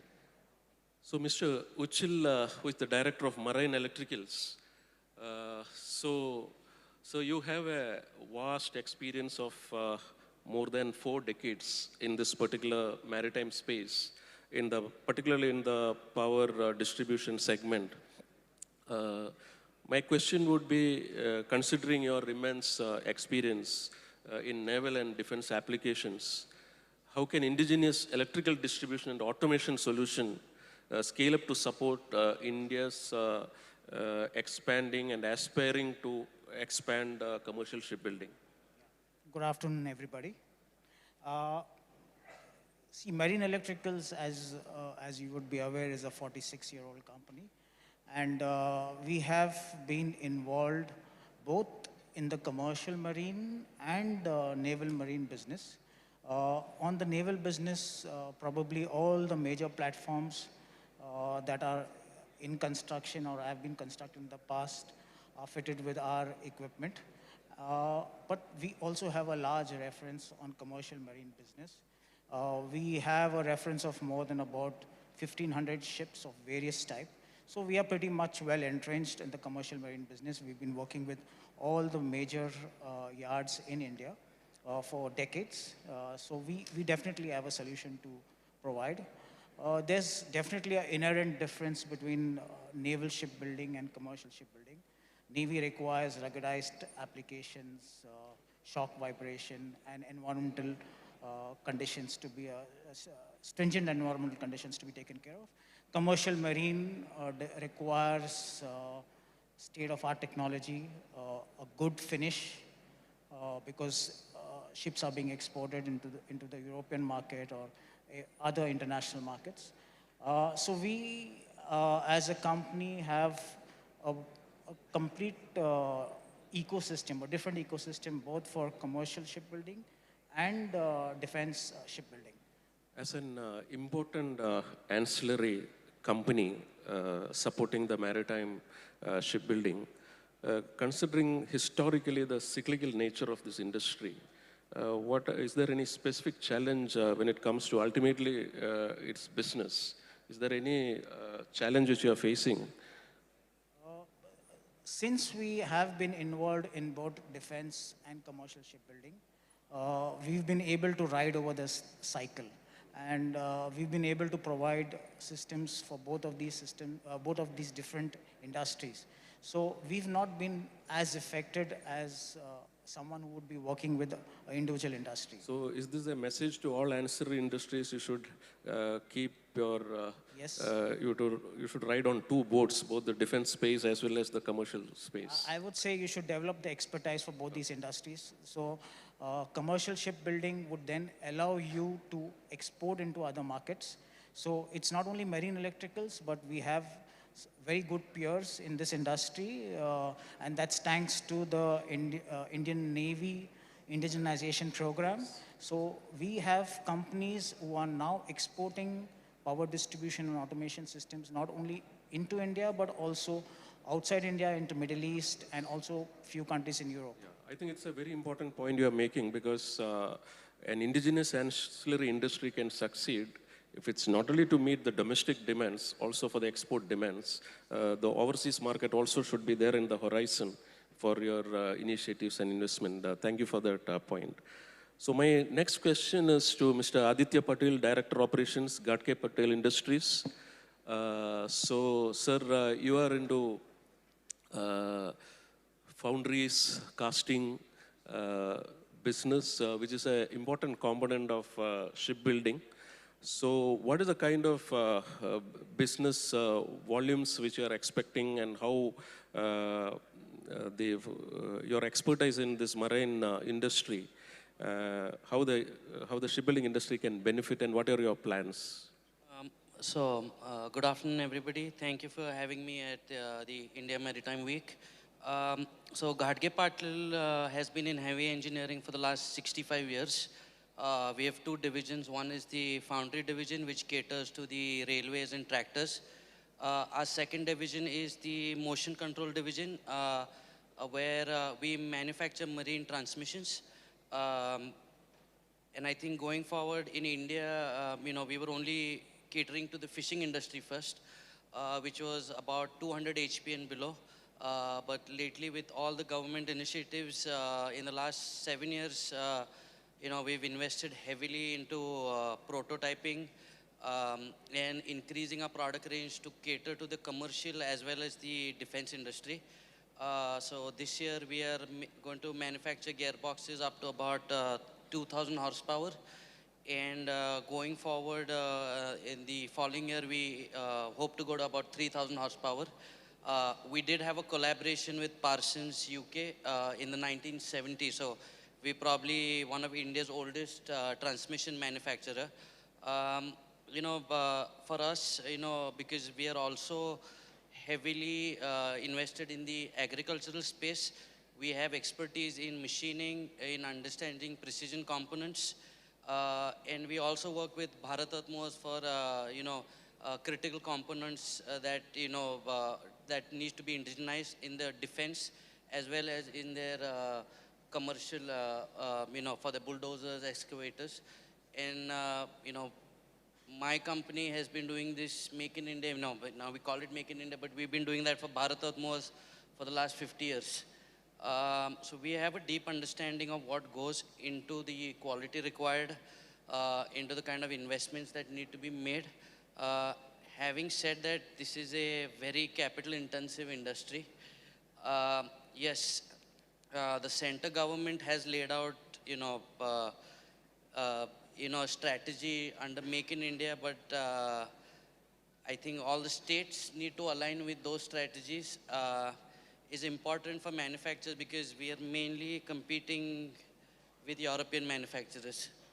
Particularly when it comes to casting, what is the future of the casting market? Particularly when there is, engineered materials are available, materials with more high strength to weight ratios are available. Whether casting will get phased out or it will remain? When it comes to the non-ferrous castings, will play a big role in India, helping other partners as well. Compared to the ferrous casting, I would say that industry is not as advanced as we need it to be. But now the volumes are coming and we are seeing investments in that direction. So I am hoping in time to come that the non-ferrous side will strengthen up, which will particularly aid the marine industry. Okay, thank you. So my next question is to Mr. Amit Kare, General Manager, Alpha Level. With increasing environmental regulations in the shipping industry, how can Alpha Level's ballast water treatment management systems and marine separation technologies be localized in India to support both domestic shipbuilding as well as the market overseas? Thanks for the question, sir, and thanks for being a part of this. I'm really honored over here. I would like to take a little bit, we started in India more than 100 years back, and we have been manufacturing our equipment in India for more than 60 years. So if we look at equipment like separators, heat exchangers, that's what we are already manufacturing in India for the last 60 years. And there we have really localized to the local requirements in terms of... We have been taking your equipment for past 30 years. Correct, sir. Yeah. So when it comes to a few equipment, it is already there. Alpha Level, globally, for all the different vessel types, we make almost close to 25 different equipment and solutions. Agreed, not everything is made in India. So going forward, ballast, today it's not made in India, but we definitely have plans provided we get the numbers. So an ideal number, if we have shipbuilding of about, say, 40 to 50 large vessels being built with BWTS, then we definitely are geared up to build those systems in India. But apart from that, what I always mention is, it's not only the product. One is, of course, the product, which we can completely build in India. There are three more important things. One is the service, because the vessels that we built, they will be tramping worldwide. So are we really geared up for that particular ecosystem? So yes, in India, we have 100 engineers to support our products and solutions. But then globally, we have got an international marine service. And that supports all the vessels tramping anywhere in the world 24/7. Spare parts distribution center, we already have it in Pune for the local industry. And then we have across the world. We have almost close to 10 different distribution centers. And lastly, it doesn't complete over here. We need a lot of competence, a lot of hands-on training. And there we have our own training center, as well as we have had now one at Cochin Shipyard. So we are taking the industry together and Thank you for that. You have brought a very important insight for ancillary industry. The after-sales support and hand-holding is very critical if the industry has to sustain. Right, sir. My next question is to Mr. Jacko, Area Sales Manager India and Bangladesh, Royal IHC. So you are a market leader in dredging and dredging equipment. How do you see the future of this market, particularly for India and the South Asian context? Yeah, thank you very much, Mr. Biju. Yeah, I see the future quite bright. And I must say, this didn't happen overnight. Next year, we will celebrate 100 years of doing business in India. And that happened a long time ago, and we will extend that until the future. So we have been talking about building bridges in this whole event. And I think if we talk about building bridges, then this is a very good example. What we further do, we last week, in the weekend, had the launch together with Cochin Shipyard of Dredge Godavari of Dredging Corporation of India, which for us is a very proud moment.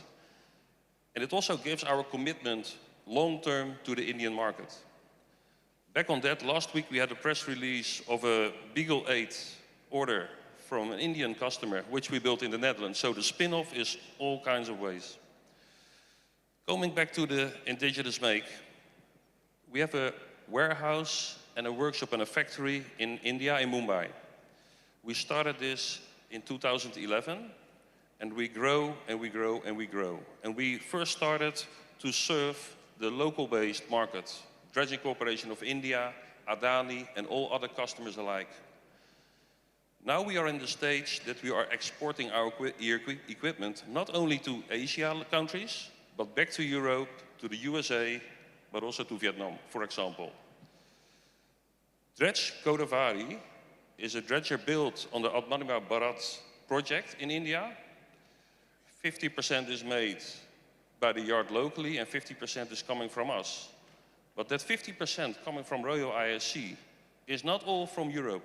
A large part has been made in India. So if we talk about indigenous make and Atmanirbhar Bharat, I think, yeah, we set a pretty good example. And as I mentioned, we are here for the long run.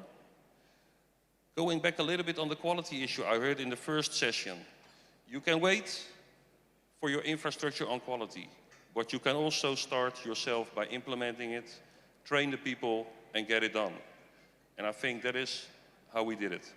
Thank you very much. Yeah, thank you. So again, what's coming out is while we think locally, we need to act globally for become our initiatives to be success stories.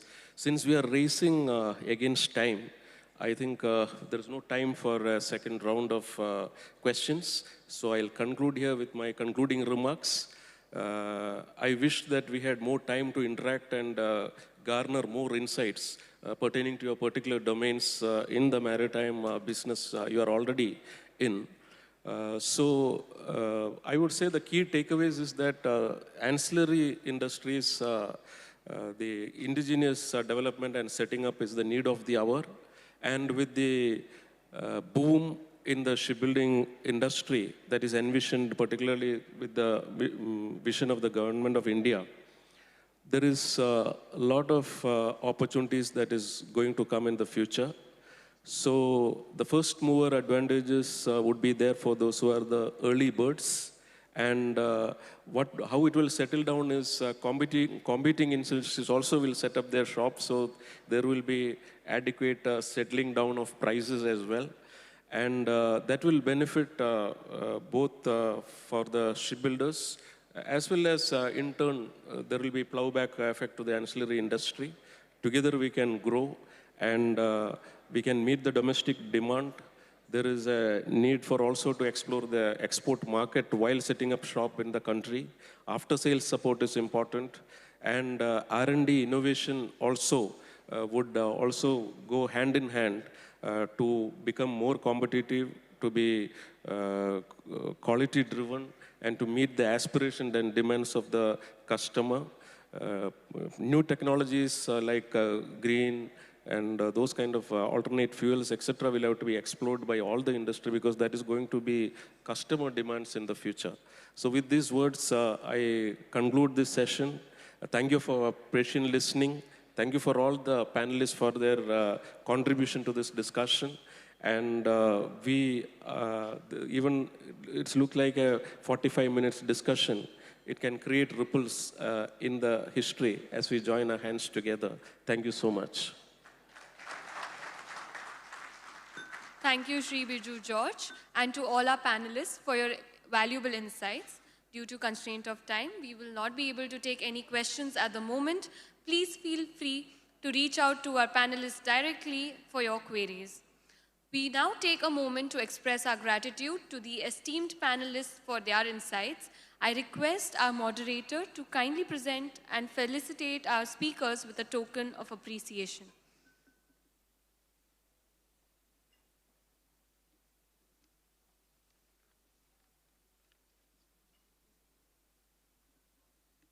I request Mr. Uchil to kindly come forward and accept this token of appreciation.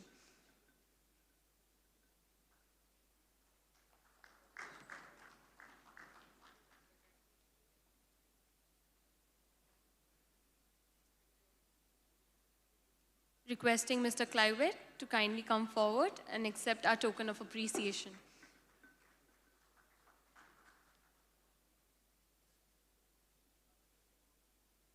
Requesting Sri Mahesh Krishnappa sir to kindly come forward and accept this token of appreciation.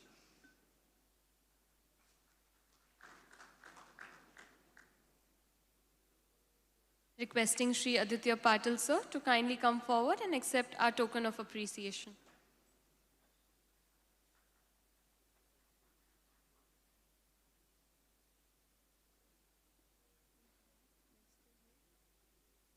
Requesting Sir Amit to kindly come forward and accept the token of appreciation.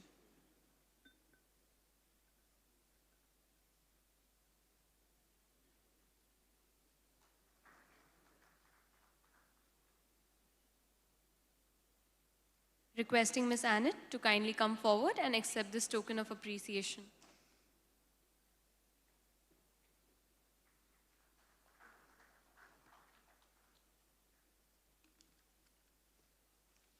I would now like to invite Commander Jayakumar Raghunathan from KPMG to kindly felicitate the moderator for the session.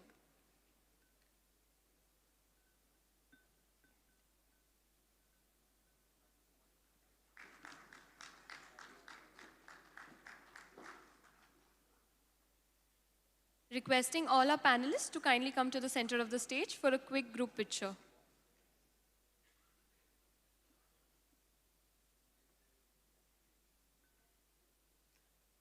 Let's hear a huge round of applause for our panelists for our second session.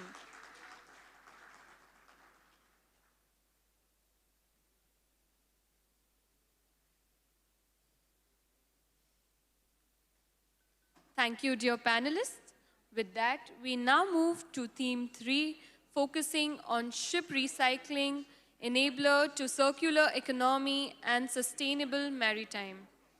This panel will explore how ship recycling contributes to environmental stewardship, resource efficiency, and a greener maritime future.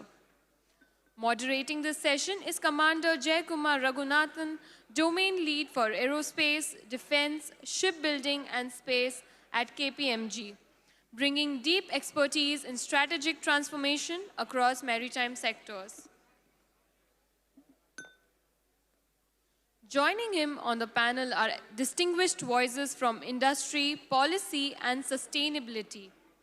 I would like to welcome our panelists on stage, Shri Ajit Kumar Sukumaran, Chief Surveyor, Additional Director General, DG Shipping, Ms. Anna L. Boudry, Senior Policy Advisor for Climate and Environment, European Community Ship Owners Associations, Shri Hemang Oza, Executive VP, Business Head, Flat Products, JSW Steel, Captain Prashant Vidge, Head ESG and Public Affairs, South Asia, AP Moller Maersk, Shri Shobit Kapoor, Senior Surveyor, Lloyd's Register, Shri Naeem Masani, Managing Director, YSA Recyclers LLP Alang, and Shri Dhruv Kotak, Managing Director, JM Baxi Group.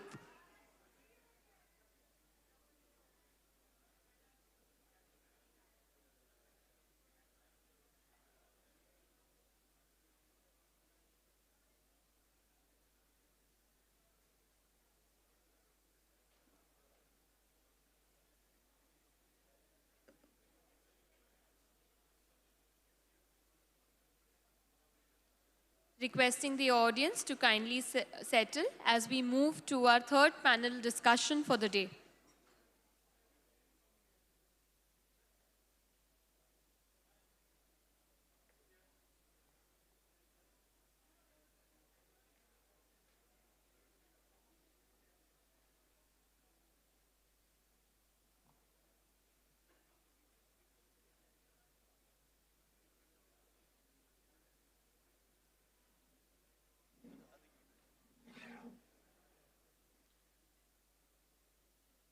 Let's all welcome our esteemed panelists for the third session with a huge round of applause.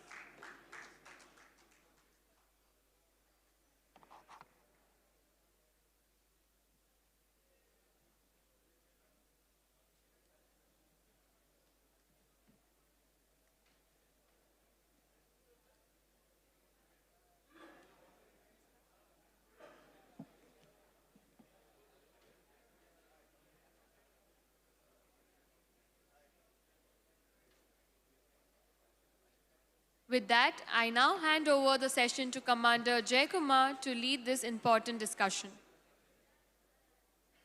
Good afternoon, everyone. After two really enthralling sessions on shipbuilding and shipbuilding ancillary industry, we now move on to discussing some things about a very important aspect which kind of closes the loop, which is the ship recycling industry. You know, in my time serving in the Navy, we would often use a proverb as a matter of pride. Old ships never die, they sail into new beginnings. My mother also often used to tell me, wastage is a failure of creativity and imagination. Recycling ships and creatively fueling a circular economy is that quite literally brings these old proverbs to life. The recent scheme for shipbreaking credit note is perhaps truly reflective of the creativity in policy. Through this panel, we aim to deliberate what is governed in letter and spirit by another saying, breaking ships, not promises to the planet. Something that has been enshrined in the HKC and EU-SSRR mandates. Without much ado, I would, since there is a shortage of time, I would like to straight away get into the question. I would like to start with a question to a major ship recycling entity. Question to Mr. Naeem Masani, Managing Director, YSI Recyclers LLP Alang. India became the first major ship recycling nation to accede to the IMO Hong Kong Convention, reaffirming its commitment to safe and sustainable recycling practices. As one of the country's leading yards, how has your journey been towards full compliance with HKC and EU-SSRR standards? What gaps are required to still be addressed to help the Indian recyclers attract more global tonnage? And specifically, I would want to address what are the kind of challenges you faced in sustaining the global competitive edge, particularly from other subcontinent nations? Over to you. Well, thank you. Good afternoon, all of you. Thank you so much for inviting me on this panel. Before I go ahead, let me tell you a little bit about ourselves. We are YSI Recyclers, a group of ship recycling yard in Alang, Gujarat, on the western coast of India. And we've been doing this business of recycling ships for the past 3 decades now. And for the question, you know, India became the first major ship recycling country to accede to the HKC. And, you know, it is actually validating the progress that we've been making in the ship recycling sector. And for us, compliance is just not a transformation by, you know, by changing the infrastructure and building new things. It is basically about changing the whole mindset of how ship recycling was happening. Like if I talk about ourselves, you know, let me put it into perspective for you. 10 years ago, if you had visited India and if you had visited Alang, there were sandy beaches. like sandy beaches and ships were being recycled. But if you come to Alang now, I'm sure a lot of people from the audience and sitting over here also have been to Alang.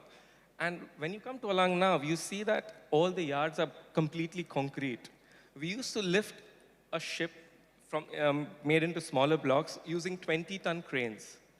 Now we do the same thing using 350-ton cranes. First the lifting would happen after dropping the block into the intertidal zone. And now a strategic 4-point lifting is generally planned and approved by the class before we even start doing that. In the beginning, there was not much traceability and not much knowledge about the hazmats as well, Now we have a complete IHM that we get, and we have a complete traceability of all the hazmats through to the downstream waste management channels that are present. We also, now, we recycle the ship completely on an impermeable floor. Speaking of our yard, not even one block of a ship goes into the intertidal zone. We even collect the slag. We had a couple of questions about how do we do the double bottom of a ship. Even the double bottom of a ship is completely pulled on the concrete floor with the proper drainage system behind it. And then that is how we recycle that ship as well, So our journey has come from the sandy beaches to a completely different infrastructure. Talking about the infrastructure, let me tell you about just not the infrastructure, but the mindset part as well. The mindset has changed. Our people who used to work with us, they would not want to work in the same systems again. Now they're trained internally and externally by good classification societies. Everything with PPEs, to their trainings, to the insurance, everything is taken care of. We take care of the overtimes as well, in line with the ILO regulations and the Indian regulations as well. So that's been our journey from, the non-HKC times to the HKC times and proceeding towards EU SRR. We are one of the yards who are in line to get approved by the European Union because we've been audited by the Commission 3 times. We're waiting on some positive news from them, but I'm sure our country, it's the diplomatic talks that are happening, and we are doing our bit as well, talking to the Commission and getting things done over there as well. For your second question, what are the challenges that we have been faced? So the first challenge is 40% of the ship owners are European ship owners. If India is not on the EU list, the white list as they call it, they cannot send a EU flagged vessel to India, So that means we are already losing out on 40% of the fleet. Yes, they have a couple of ships that are they're flying the different flag, and then they come to India for recycling. But that is how much, 5%? So we're still losing out on a cumulative 35%. So, that is one of the major gaps that I feel that if we can get it bridged, more tonnage should come. Another gap that I feel is the price viability that we have with our subcontinental nations. Because in India, the steel market is not completely dependent on the steel that comes out from the ship. It is generally dependent on iron ore. Whereas our neighboring country, Bangladesh, for them, ship recycling steel is one of the major things that keep the steel market going, So the viability for the ship steel and the selling is generally goes together. And that is where we are losing out on the 5-10% premium that they can afford to give and we cannot afford to give. Now, to end the question, the final question which said, what is the government doing about it? So our government has come up with a fantastic initiative, the Ship Recycling Credit Note Scheme, where, thank you, sir. So this scheme basically is something which goes as, any ship owner who recycles a ship in Alang will get a 40% credit when they build a ship in our country. So that way, it also navigates the 10 to 20, 10% premium that Bangladesh can offer, or the subcontinental nations. So we are negating that, and we are giving a price incentive of 30% to the ship owners as well. So in that way, that is going to help us increase the capacity, and looking forward to it and the implementations, because I'm sure that a lot of ship owners who would love to come to India, but price, commercials always take precedence over everything. Now, I think even with the commercials, India should be on the front foot. Thank you again to the government for doing this. And yeah, so I think we should be expecting a lot more tonnage, and India should be at the forefront of the cricket that is going to happen. Sorry, but just to put it in a lighter way. Thank you. Thank you, Mr. Masani, for a very insightful discussion. And some of what you said, I'll probably pitch it to the next question to Mr. Ajit Kumar Sukumaran, Chief Surveyor cum Additional Director General, DG Shipping. Sir, he spoke about the challenges. What is your view in terms of implementing EU SSRR norms in order to attract shipbreaking orders from European ship owners? What are the advantages and what are the challenges in implementing these norms? Thank you. In fact, the Hong Kong Convention for Ship Recycling was adopted in 2009 after a lot of debate globally. And since then, almost 10 years, it was discussed nationally. And that is how India ratified in 2019, and the new Ship Recycling Act came into force. From there, again, 6 years down the line, in 2025, June 26, the convention came into force. On the day of this convention came into force, we, the Director General of Shipping, being the national authority, we happened to be in Alang.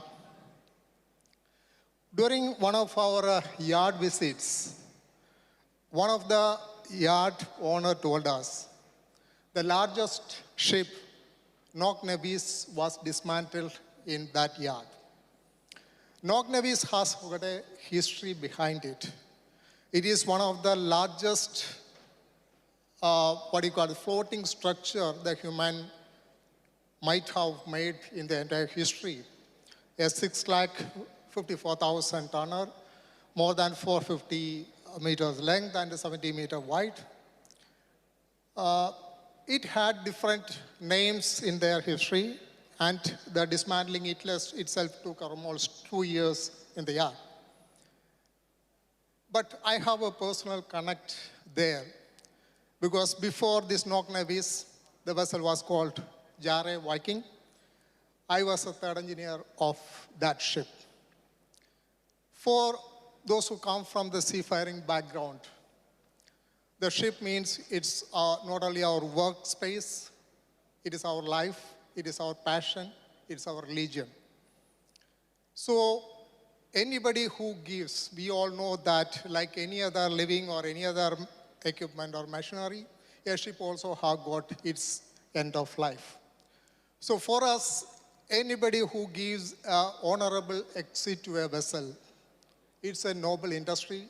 It is not a dirty industry. When we are in that seminar, when I was telling the story there also, one of the yard owners who incidentally happened to be a master mariner, and his wife came to me and told, "Sir, when we used to dismantle the ships, we used to take the feedback from the crew members on the ship.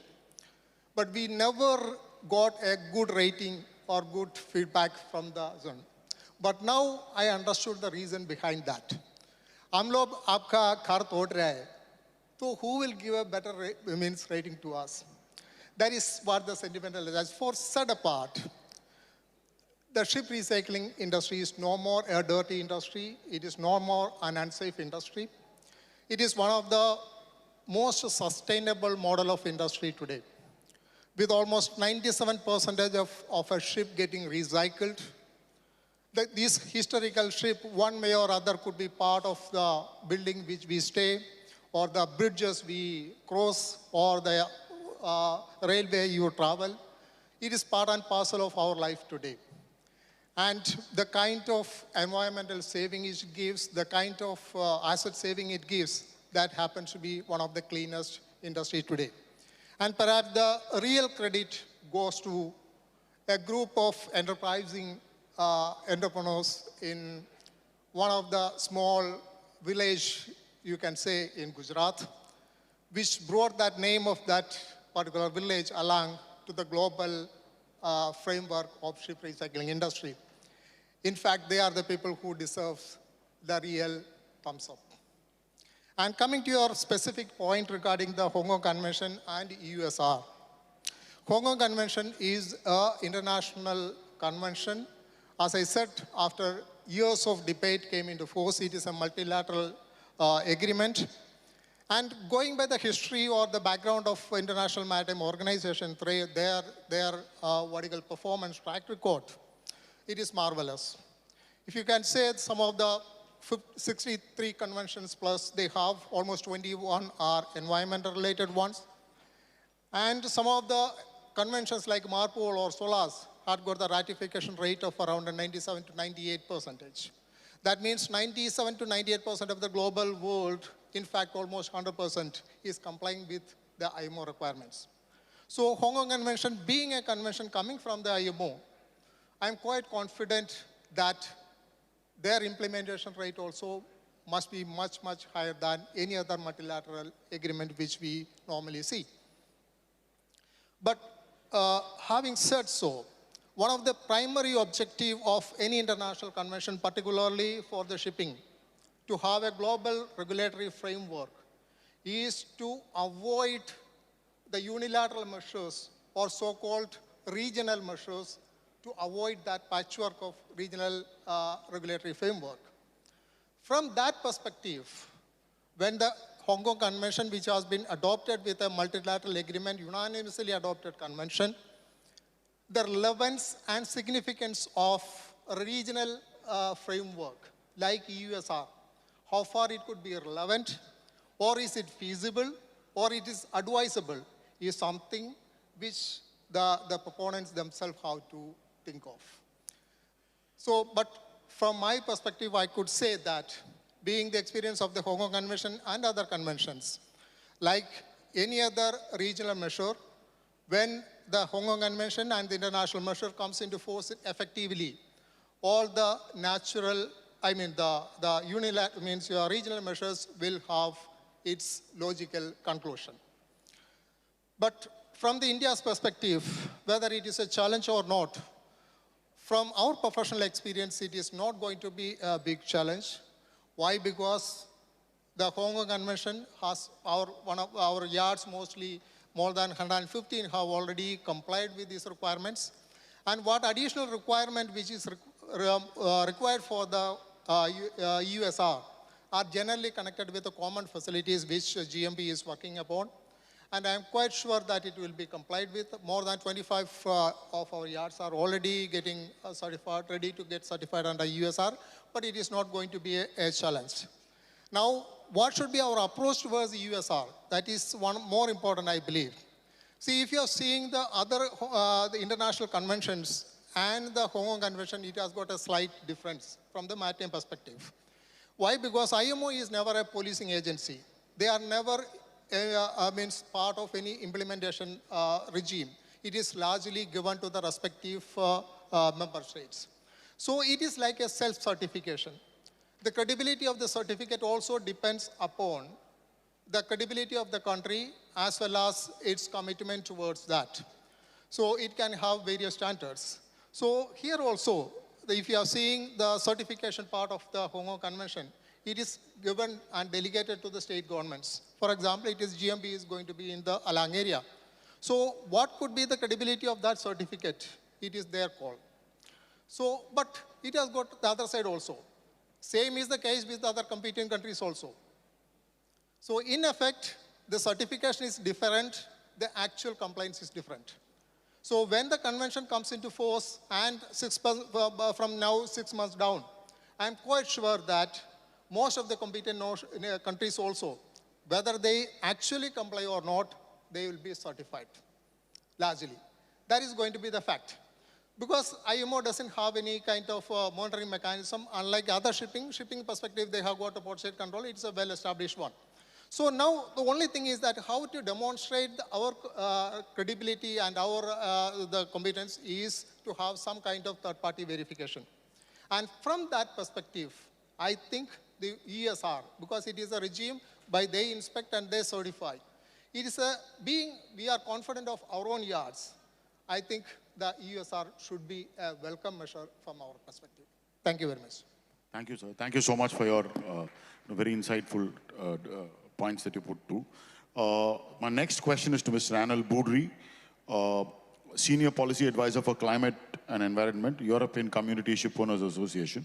We understand that you are extensively involved in advising European shipowners with regard to net zero transition frameworks, sustainability, and other transition measures. One of the possible side effects of the energy transition in shipping is that you could end up with a need to replace a large number of conventionally fueled vessels with green fuel vessels, which could consequently result in the need to scrap a significant number of older conventionally fueled vessels. In such a scenario, what is your viewpoint, particularly in terms of capacity bottlenecks that can be created due to limited availability of USSRR-compliant recycling yards, and more specifically to India? How can a country like India, which has had a very strong presence in the ship recycling industry, how can a country like India partake in removing such bottlenecks and contribute to this, fundamental promise that we make to the planet that we will do this cleanly? Thank you, first of all, for the invitation to join this panel. And thank you for the question. So first, I represent European ship owners. So our members are the national associations of ship owners in Europe, as well as Norway. So of course, I deal with European legislation mainly. And you were mentioning the renewal of the fleet with alternative fuels capable vessels. This actually comes from the requirements of a European regulation, a FuelEU Maritime regulation. We also have ETS, the emission trading systems, to really set the path for decarbonization of the maritime sector in general. And indeed, this will come with a lot of new vessels to retrofit or to build. So we will need to recycle the old vessels, if I may say. So indeed, in Europe, we do not have the capacity to meet all these recycling needs. So we, of course, want to go outside Europe in high standards recycling yards. And, well, you all know about the Hong Kong Convention and the EU Ship Recycling Regulation, EU SRR. So for us, the Hong Kong Convention is the unique legal framework that we should follow, because we need a level playing field for all the ship owners. But of course, now it has just entered into force. It was actually created 16 years ago, so it needs perhaps a little bit of update, because as European ship owners, we are compelled by the EU Ship Recycling Regulation, which has high standards for safe and environmentally sound recycling of ships. So, of course, before we try to have only one framework, we should make sure the international one is up to date, and then we will see for the fate of the ship recycling regulation. And then, since our ship owners really want to recycle in high standards facilities, we really push for yards in India to be accepted on the EU list. This is quite restrictive at the moment, so it's only yards in the EU, but also US, UK, and Turkey at the moment. And to actually meet or try to remove the bottleneck of this capacity issue, we are trying to have the Indian yards approved on the list. But I have to say, I'm still thinking positively, but at the moment there are some political discussions or decisions that are taken over the technical details. So I think we see a lot of improvement and very high standards facilities here in India, and now it's more of a political push that is needed to come to that end.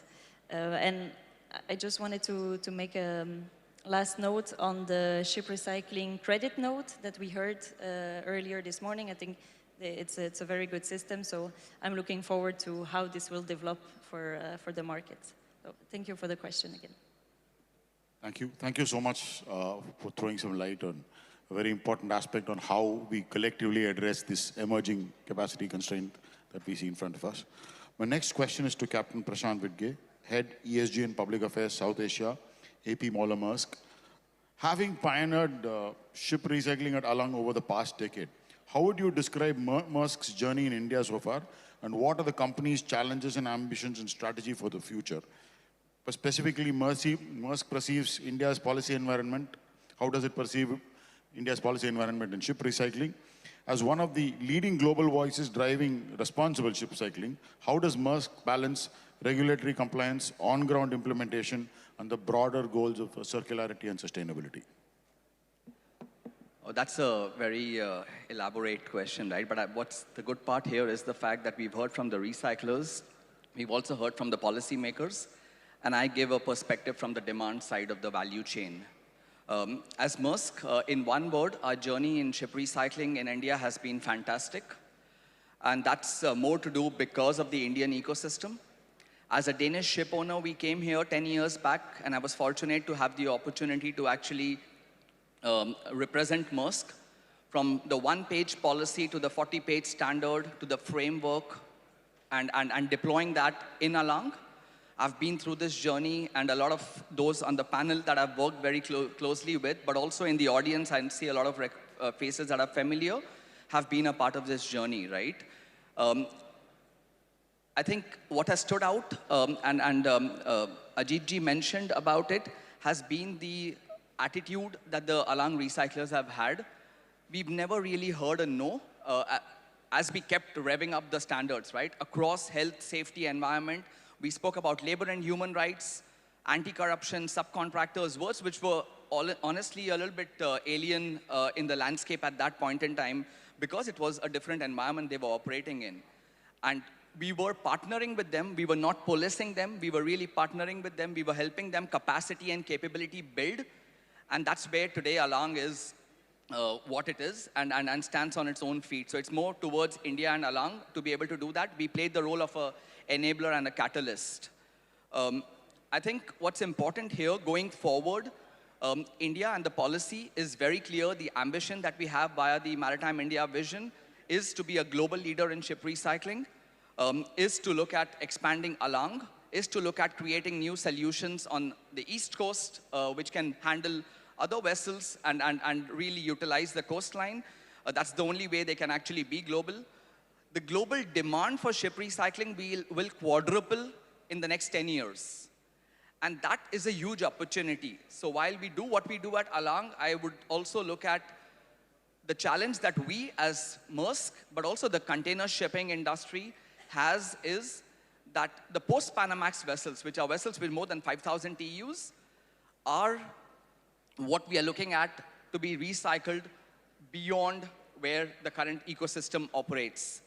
And that's probably where there's a huge opportunity for those in the room here.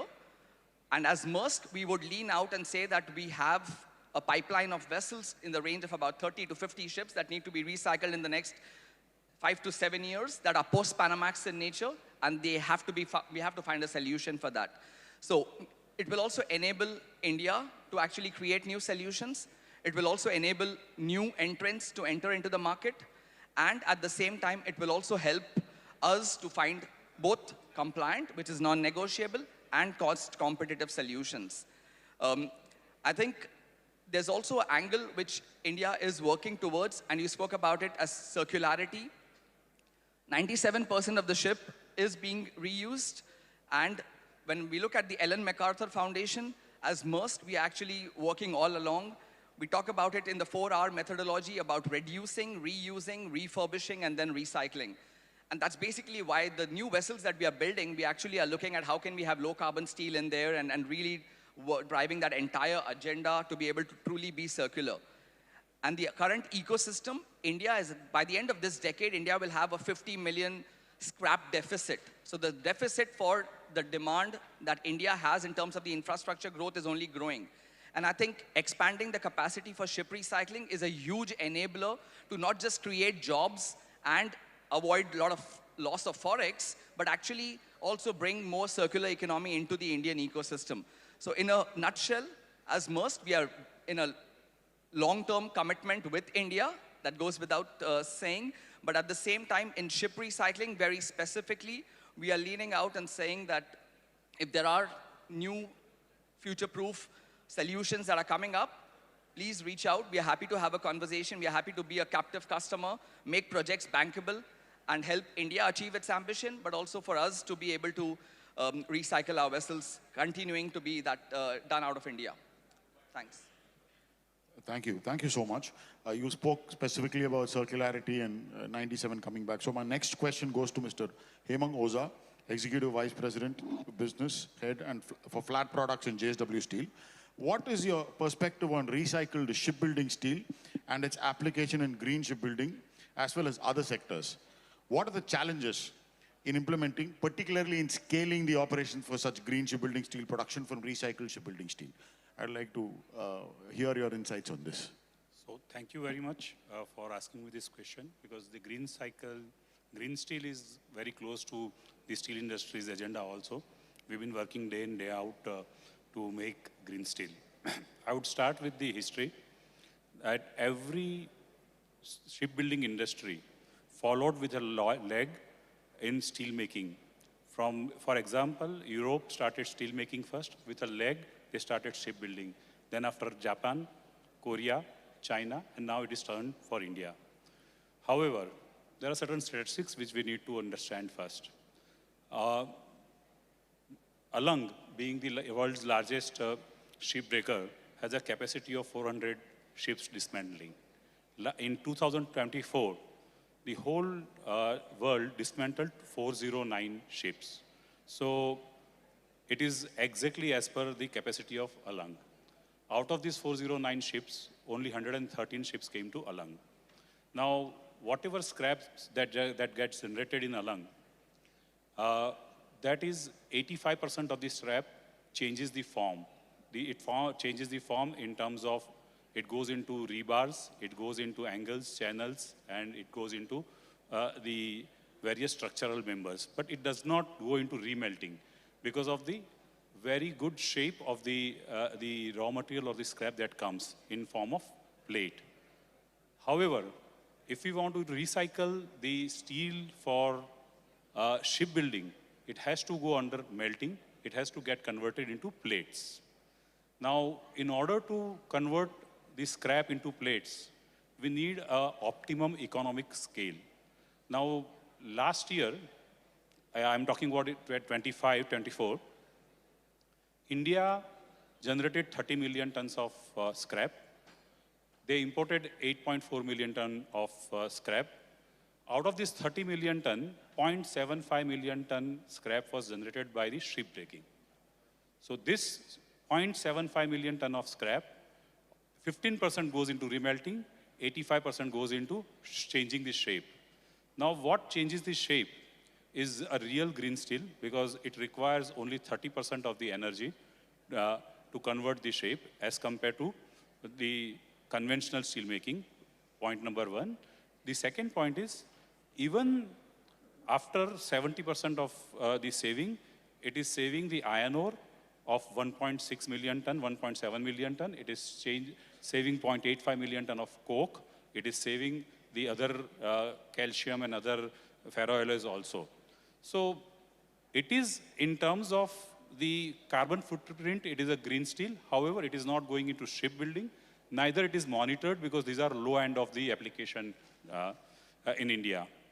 Now this 15% of the scrap that goes into the remelting, if that can increase, that is 0.75 million ton, 15% of 0.75 million ton is hardly 0.2, 0.3 million ton. If that can increase to 1.2, 1.3 million tons, then it makes an economic sense for a steel maker to go for a green steel production from the ship breaking scraps.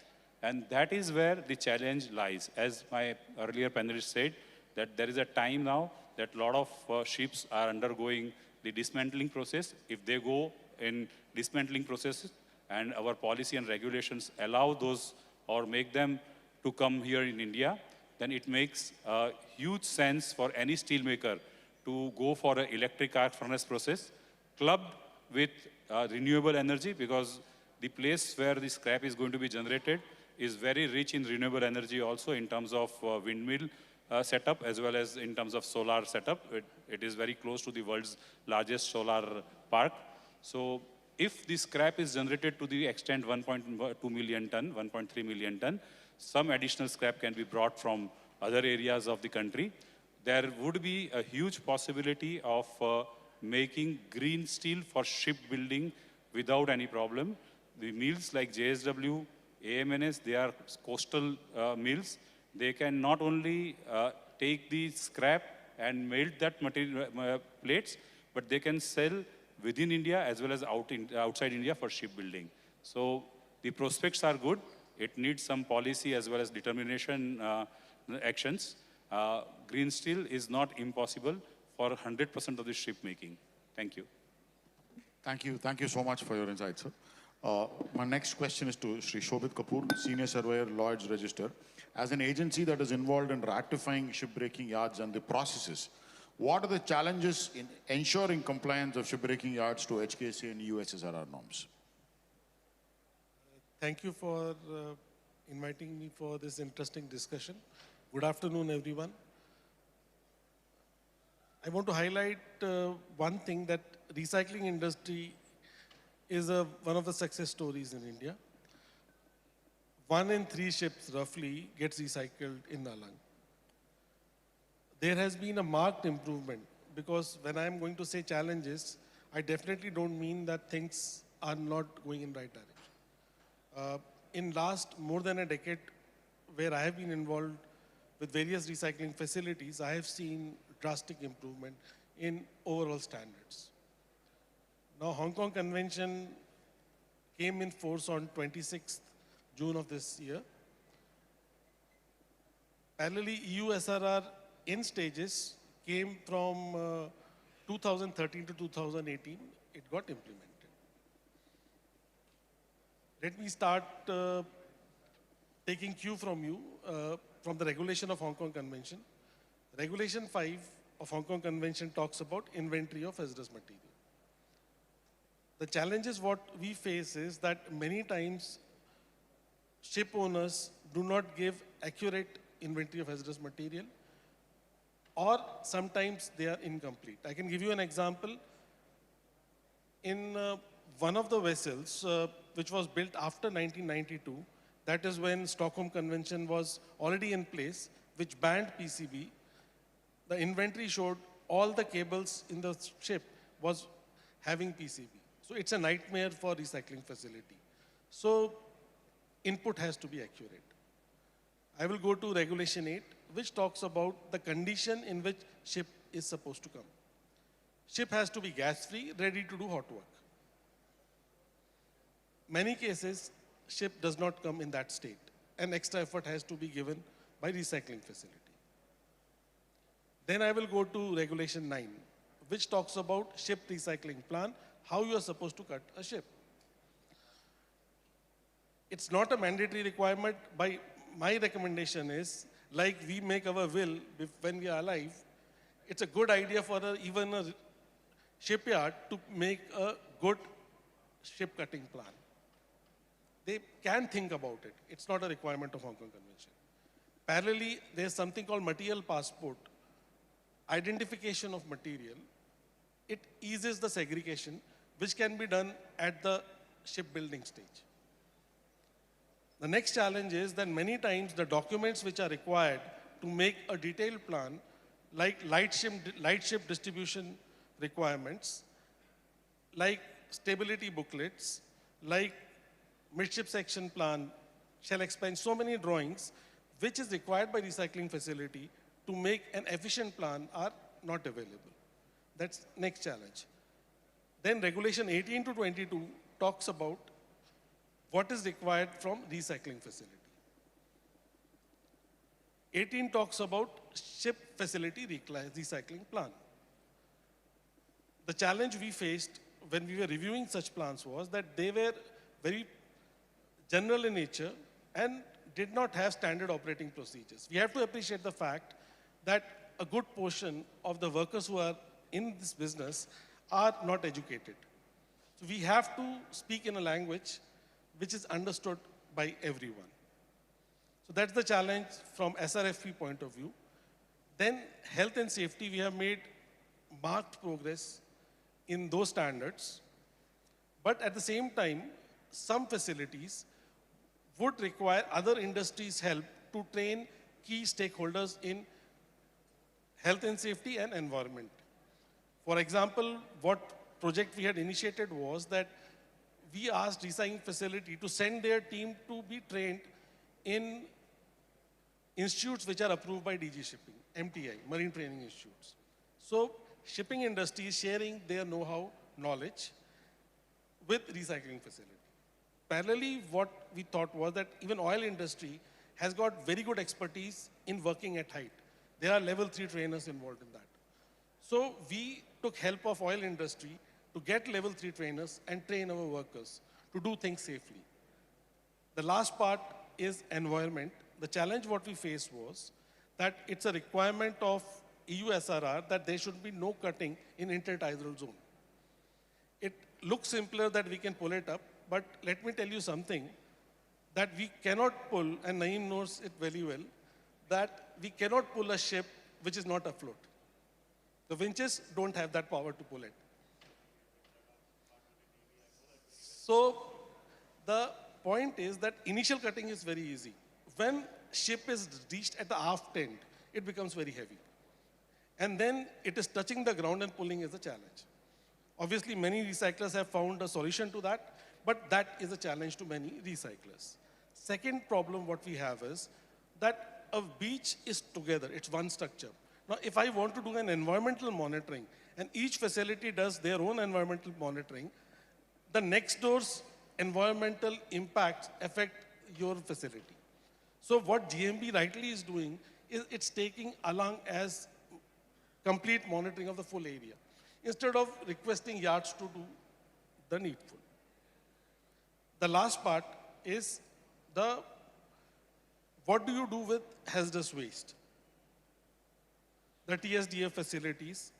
Now that is something which GMB has done excellent job, but there are certain POPs with current infrastructure cannot support.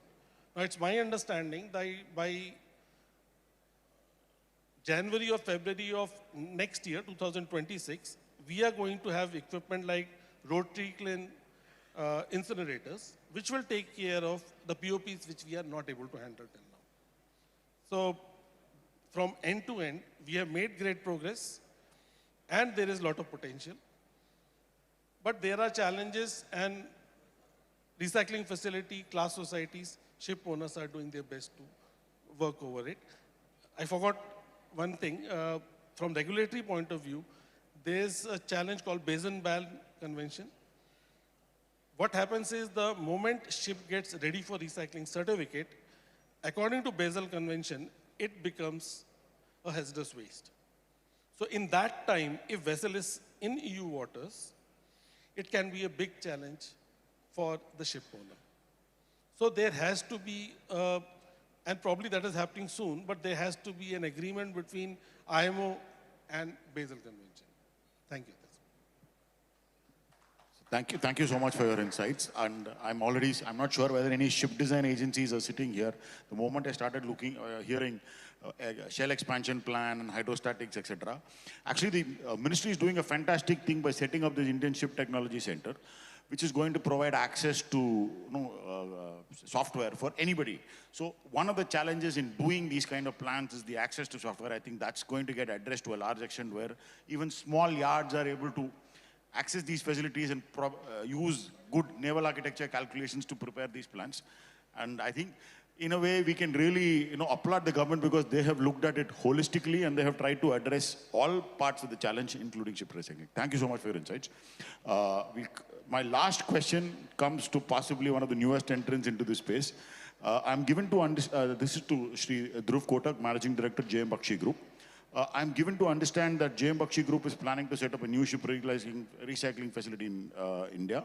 What is your outlook to the ship recycling market in India and its ability to attract global orders, particularly given the support schemes that the government has recently announced in terms of these really creative shipbreaking credit note scheme? Thanks, Jaykumar. I think, first of all, I think let's start with the question as to what we're doing and why we're doing it. I think Prashant was, I think, super discreet, and he should be. He's also managing ESG and policy for Maersk. But he kept highlighting, he made a very interesting statement. If you paid attention very carefully, he says that we're looking for people to provide a new kind of solution. And he kept saying it, right? He kept saying new kind of solution. I love India, I love Alang. We've got such a phenomenal history here, but new kind of solution, new kind of solution. Sukumar sir also said something similar, that there is obviously the Hong Kong Convention. All our yards are very much qualified for Hong Kong Convention. But there is also the EU, and there is, and again, a little bit unsaid, there is a gap between the two conventions. So if I were to call a spade, and then if I take what Mr. Oza said, right, which is also very correct, which is we need scale, right? For any kind of steel to be used from a circular perspective, you need scale. I also take what Naeem said, which is also very correct, is that there's been a huge leapfrog of improvement in terms of our compliance, in terms of our capability, our skill sets. And I also do think we have a large market, right? So we've got a lot of things going for us. Alang is a phenomenal place. I think it's changed dramatically in the last decade plus.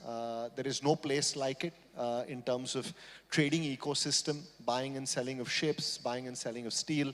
There's a lot of things going for it. So if you let's just come specifically to the gap, right?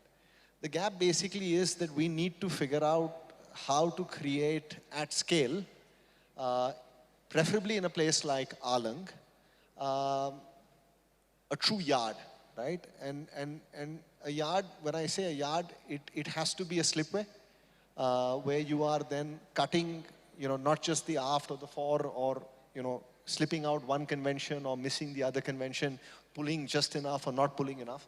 You need to be able to create infrastructure where Prashant is then not worried about, some portion of beach. He's nodding now, but yeah, he doesn't want to be on beach at all. Now, I think we've got great yards. I don't think so. The answer is, am I an entrant? The answer is yes and no. I'm not looking to do what Naeem does. I think we already have great companies in India that do ship recycle.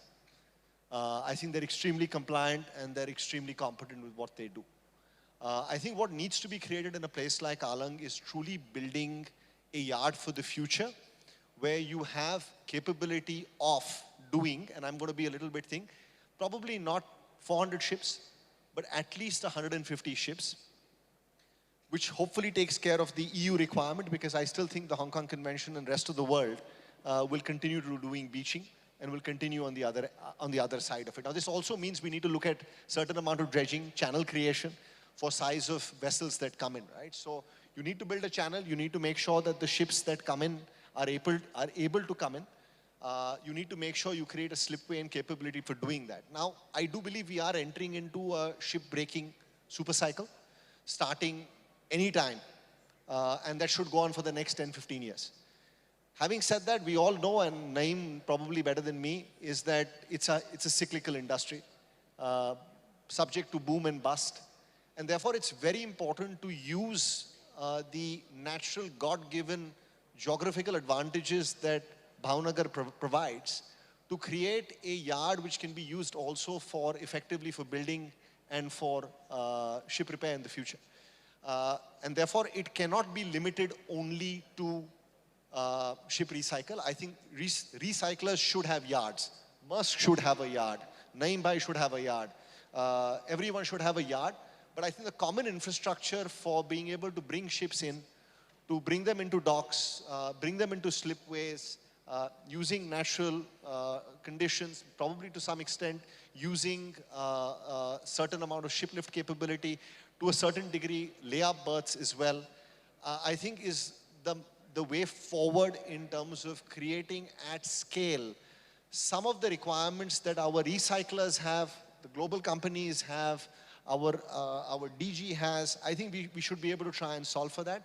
I think it's ripe because if I look at what they're trying to find in places like Bahrain, Abu Dhabi, Oman, I'm naming you places where Maersk is actively experimenting. I promise you it's going to be Indian labor that's going to be there. It's going to be sold to Indians. It's going to move all the way from Bahrain. It's going to come to India.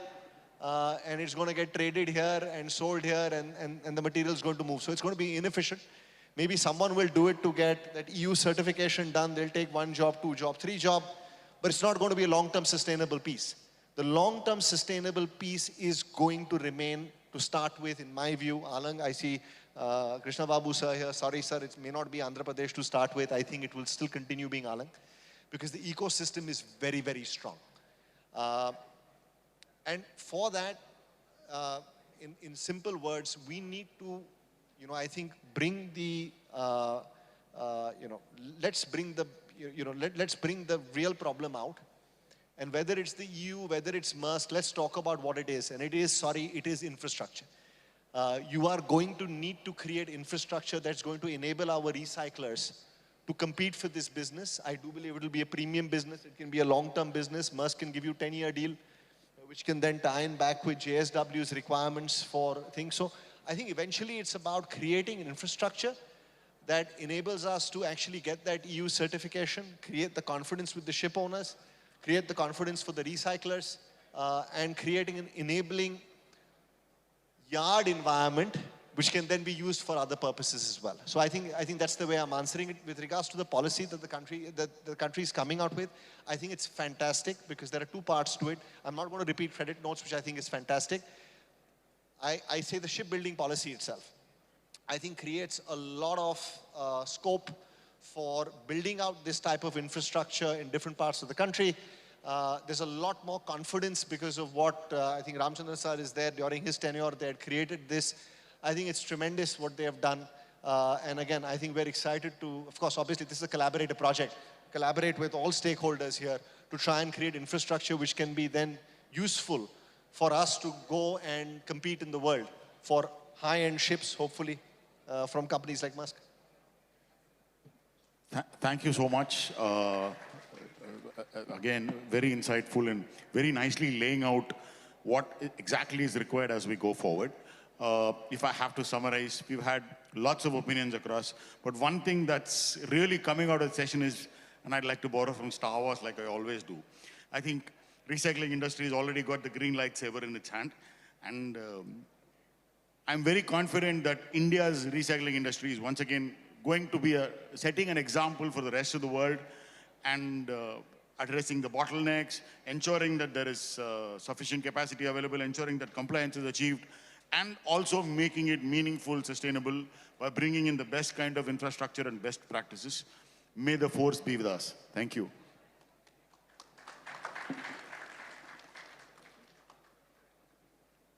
Thank you, Commander Jaikumar. And to all our panelists for your invaluable insights.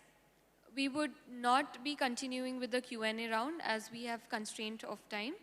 But in case you have any questions, you can feel free and directly reach out to our panelists.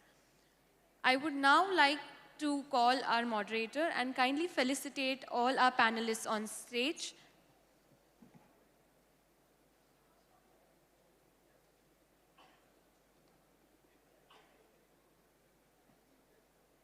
Requesting Shri Naeem Masani to kindly come forward and accept this token of appreciation.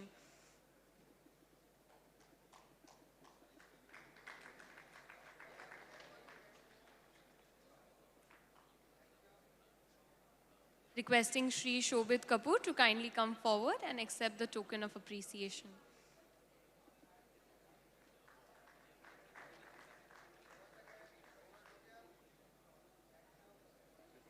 Requesting Shri Dhruv Kotak to kindly come forward and accept this token of appreciation. Requesting Captain Prashant to kindly come forward and accept this token of appreciation. Requesting Ms. Boudry to kindly come forward and accept this token of appreciation.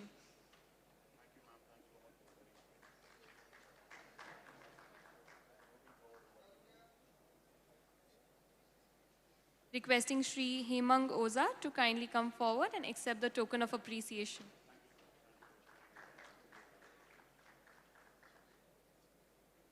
Inviting Shri Ajit Kumar Sukumaran to kindly come forward and accept our heartfelt appreciation.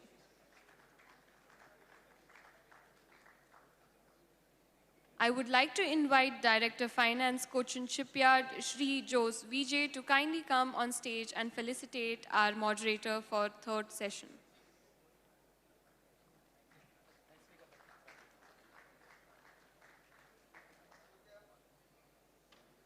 So please stay on stage. Requesting all our panelists to kindly come forward for a quick group picture.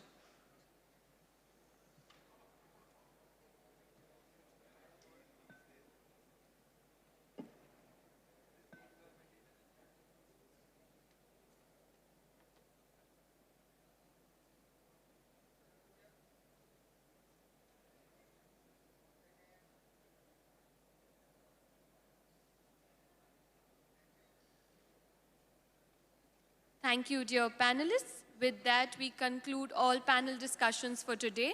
We now transition to the presentation from 3 key states highlighting their vision and support ecosystem for shipbuilding and repair.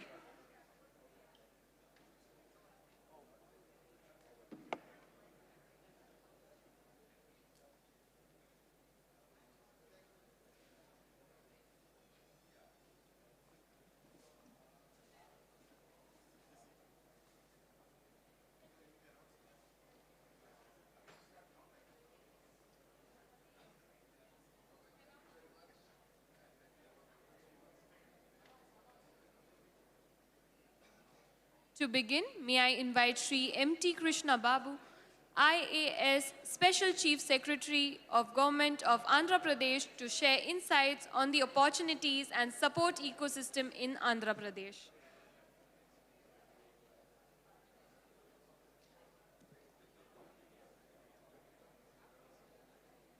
Yeah, good afternoon.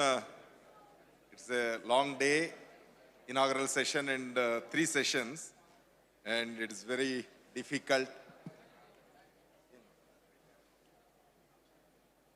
Hello. Requesting everyone to kindly settle. Requesting the audience to kindly settle. We are now moving on to the first presentation by Andhra Pradesh. Yeah, we have a presentation on opportunities and support ecosystem. Actually, the building, the shipbuilding from the owner's perspective and ship builder's perspective, and also the ancillary units, development of ancillary units, Atmanirbhar, and now recycling industry. So we just saw this. And one more component which is required is the ecosystem.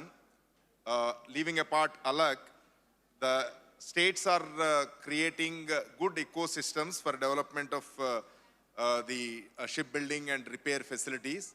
So Andhra Pradesh, we just want everybody to just give 5 minutes of time and see what we can offer to the successful implementation of all this vision with Government of India support, with policy background, and also guidelines being issued in the next maybe month or 2. This is what Andhra Pradesh can offer. We have 3 industrial corridors cutting across the state, the total, and 1,053 kilometers long coastline. We have deep draft ports, capable of docking heavy vessels, 40 plus coastal and creek sites suited for shipbuilding, hinterland connectivity to road, rail, and water, And one very important thing is our land bank, very strong land bank, encumbrance free. 1.1 lakh acres of land bank is available. Of course, you all know what exactly is the requirement of the industry. We have very good highway connectivity.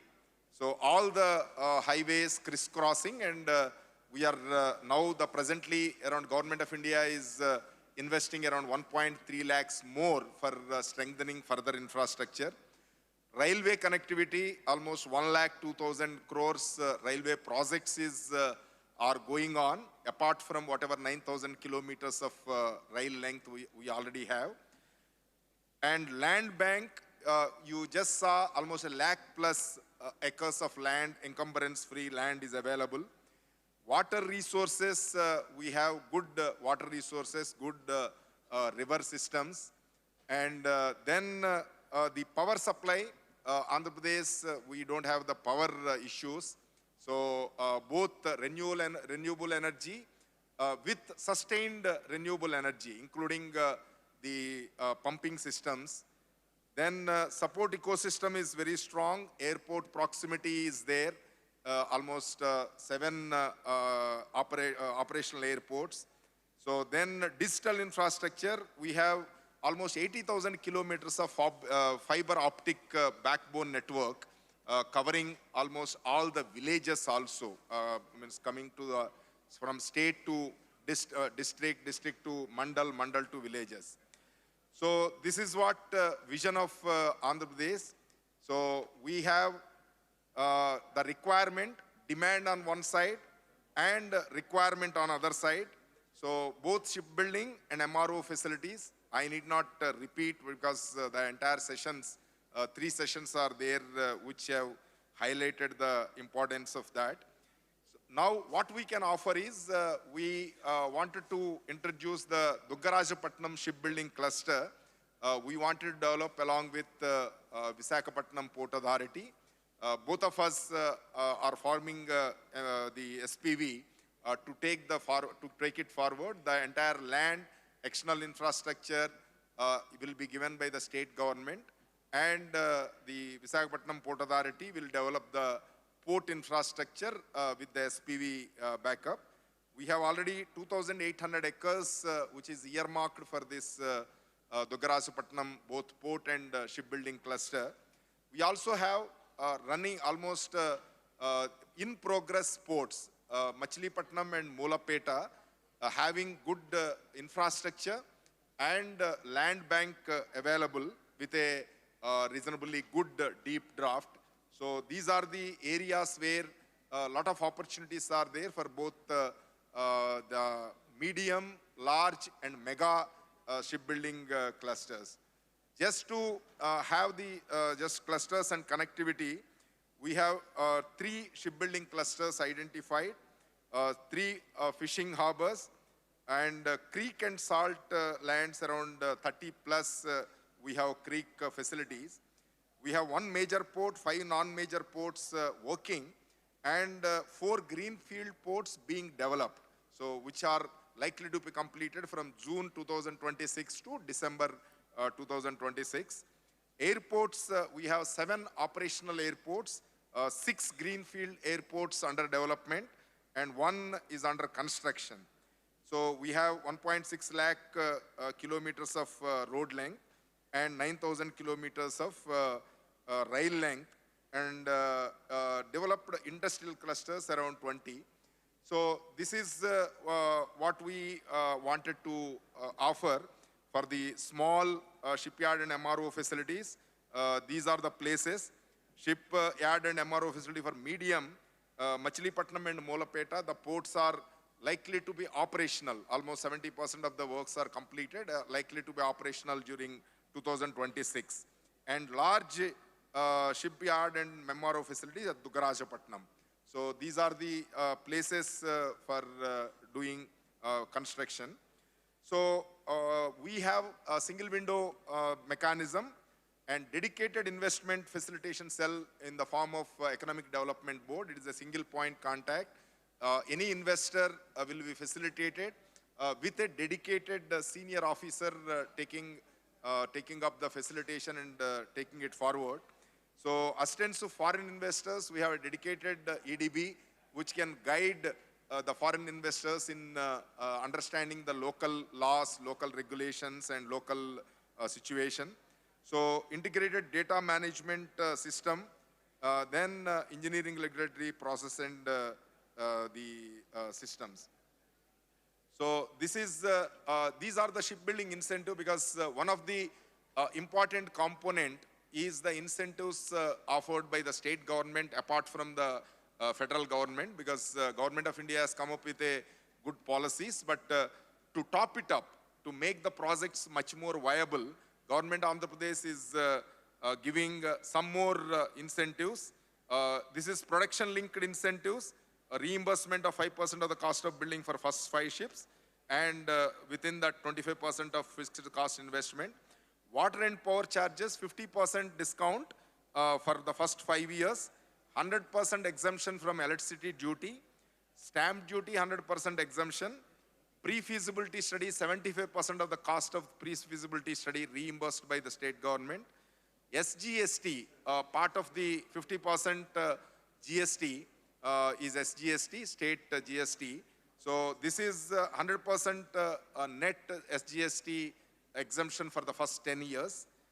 Then it is of course 20% cap of the fixed capital investment. R&D expenses, 100% R&D expenses reimbursement with a cap of 5% of the fixed cost investment. So these are the financial incentives the state government is offering for any of the shipbuilders, MRO facilities, etc. So, and of course, non-fiscal incentive, facilitation, and working with Government of India to ensure that smoother process is there for getting the reimbursement, etc. So, these are the thing. And we have industrial development policy 4.0. These are the various incentives available for small, medium, large, mega industries. So these are the various incentives which are available. So these are available in our website. So we can just go through them, and EDB is there to facilitate and better for better understanding. So these are the different categories what we are offering. So sub-large. So sub-large is up to 500 crores. So 12% of the fixed capital investment to the installation 5 years. Top-up PLI 10% of proposed FCI. Then graded employment subsidy. Those who are the employed, depending on the employment potential of that particular industry, it is up to the employment of up to 5%. Then decarb subsidy. So then decarbonization subsidy 15% for red and non-red 10%. Net SGST reimbursement for first 5 years. Power tariff for 1 rupee per unit for first 2 years. Local procurement subsidy 1% in annual turnover for the first 3 years. Similarly, large, mega, and ultra mega. So large, mega, and ultra mega, we have a tailor-made policy, the customized policy depending on the seriousness of the investor.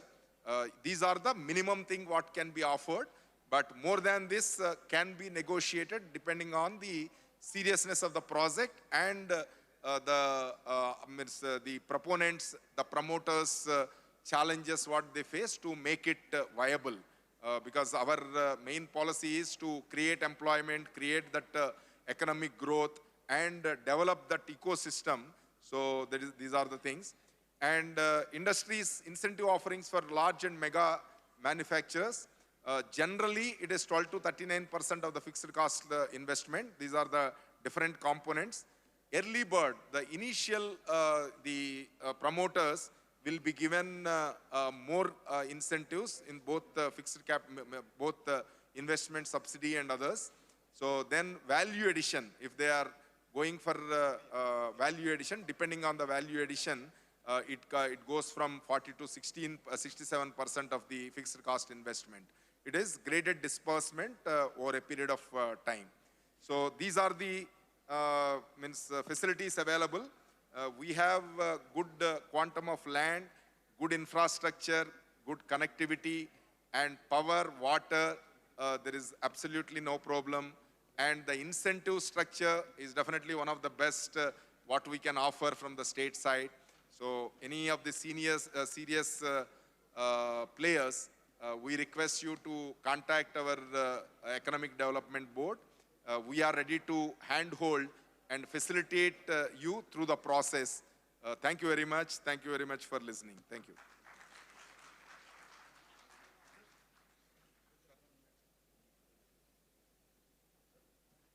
Thank you, Shri M.T. Krishna Babu, for highlighting Andhra Pradesh's maritime potential and its commitment to strengthening India's shipbuilding capabilities. I now call up on stage Joint Secretary Shipping, Shri Venkateshapati S. IAS, to kindly felicitate our speaker with a token of appreciation.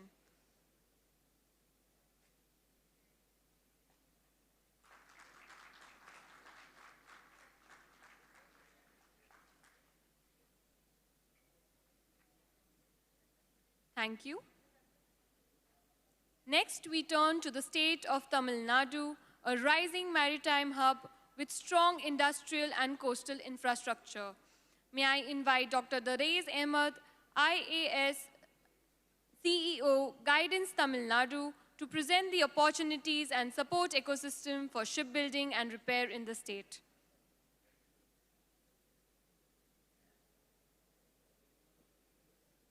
Good afternoon, all. Late in the day, I'll just run through my presentation.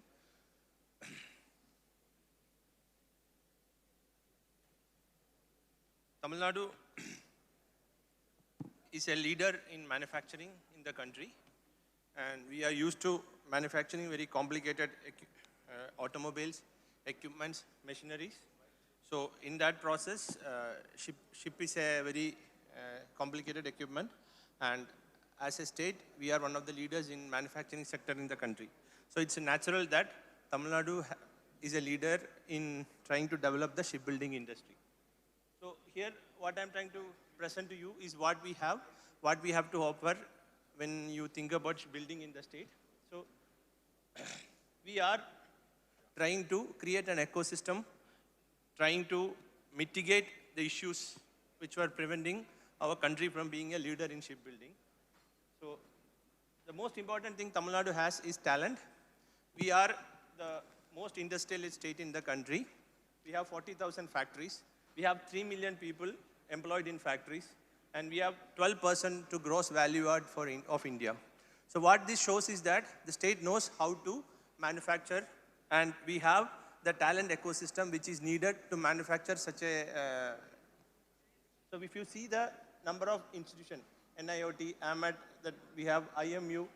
So for marine research and R&D and even training and facilitation, we have very strong institutions. And we have top engineering colleges in the country. And talent-wise, if you see, government has a program of skilling from ITI, polytechnics, engineering, but to the requirement of the industry. So the most important thing Tamil Nadu has in shipbuilding is talent. And that is where our real strength lies. If you check with any of the industries which are already existing in the state, any manufacturer, they will vouch for this. And our talent have very low attrition rate, and quality-wise, we are next to none anywhere in the world. So that's the biggest strength which we have, talent. So what are the challenges the maritime industry faces in India? High infrastructure cost, shortage of skilled manpower, supply chain vulnerabilities, regulatory and financial constraints, lack of integrated maritime clusters, land acquisition and coastal zone clearances. So what Tamil Nadu tried to do is, how do we mitigate this problem so that we can really break the barrier? We can compete with the world. The shipbuilding in our country can compete with anywhere building any of the top shipbuilding nations. So our policies is to how do we mitigate this? So First part is Tamil Nadu has a very strong and robust industrial policy. We are also coming out with a shipbuilding policy, which will be synergistic to what Government of India has announced. So our policy will, I can give a ballpark of saying that almost 1/4 of the total investment should be able to, state should be able to support from our side. And if you look at what we are having 3 clusters. One is a brownfield shipping cluster with an existing 900 plus acres with 2 kilometers seafront, that's a Katupalli. So that cluster is a very critical cluster for already there are almost 3, Katupalli, Kamarajar, Chennai, there are 3 important ports already existing in that cluster. So there is a existing ecosystem with ability to deliver quality supply chains for shipbuilding. And the most important aspect is that how do you localize the shipbuilding facilities from welding to like hull manufacturing. So that facility is already available around the Chennai ecosystem. The second cluster is Thoothukudi. This is our most critical greenfield cluster with more than 3,000 acres. And we have a seafront of 6.5 kilometers. And connectivity we already mentioned. So what Thoothukudi is offering is a common infrastructure for greenfield shipbuilding cluster. So when you talk about the problems which shipbuilding faces in the country, what the state is trying to actively promote is having a joint venture by developing the seaside and landside requirement by having a company and offering this facility on a rental basis to any shipbuilder who wants to come into the state. So this is an area whereby the state is trying to reduce the capital cost for shipbuilding when you want to start a greenfield project. And if you look at the second cluster, that is also having a 6-kilometer front line with 1,120 acres. Both these clusters now will be supported by a very robust state policies. I already told you about regarding the state shipbuilding policy which is in the annual. But what the other thing state offers is a trained manpower because shipbuilding requires huge amount of manpower from ITI to Polytechnic to the PhD level. So this ecosystem actively will be promoted by the state for the shipbuilder to access to this kind of talent and numbers based on the requirement. And I represent Guidance, Investment Agency of Tamil Nadu. What does Guidance do? Guidance do process the like subsidies and other aspects from the state. But our most important service is to get all the regulatory clearances.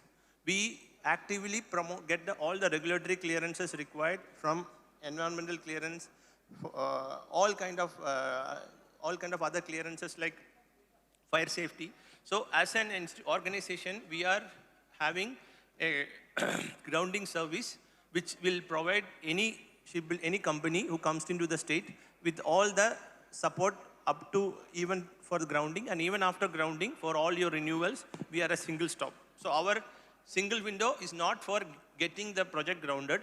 Even after the project is grounded, any issues the company face, we are the single point of contact across the departments. And if you look at, we have investment facilitation. We make the bespoke package. Like Andhra was also talking about the package which is offering. We also have a bespoke package based on the requirement of the industry. And when you see that location advisory, if you look at East Coast, the most protected, if you look at Thoothukudi, it is one of the most protected because Sri Lanka protects it from a lot of cyclone and other activities. And our tide is also of very less than 1 meter is the tide difference. So in both these aspects, we are very good in the shipbuilding activity, and the number of days lost to monsoon is very less. So all this affects the quality of amount of time the shipbuilding activity can take place in the eastern coast. And among the eastern coast, Thoothukudi has this advantage,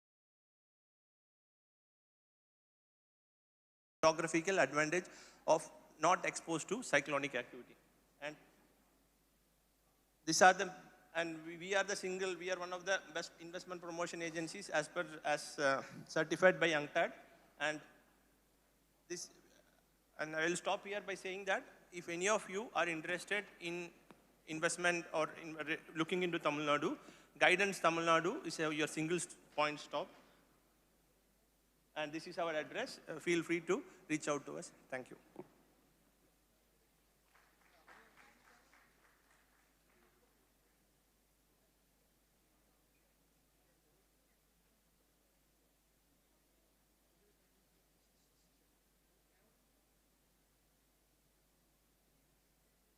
Thank you, Dr. Ahmed, for showcasing Tamil Nadu's strategic initiatives and its commitment to maritime growth. I would now like to invite Joint Secretary Shipping, Sri Venkateshapati S. IAS, to kindly felicitate our speaker with a token of appreciation.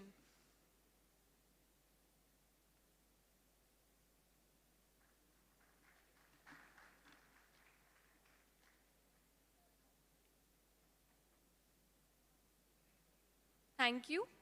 We now turn to the state of Maharashtra, a key player in India's maritime development. May I invite Shri Pradeep P. IAS, CEO, Maharashtra Maritime Board, to present the opportunities and support ecosystem for shipbuilding and repair in the state.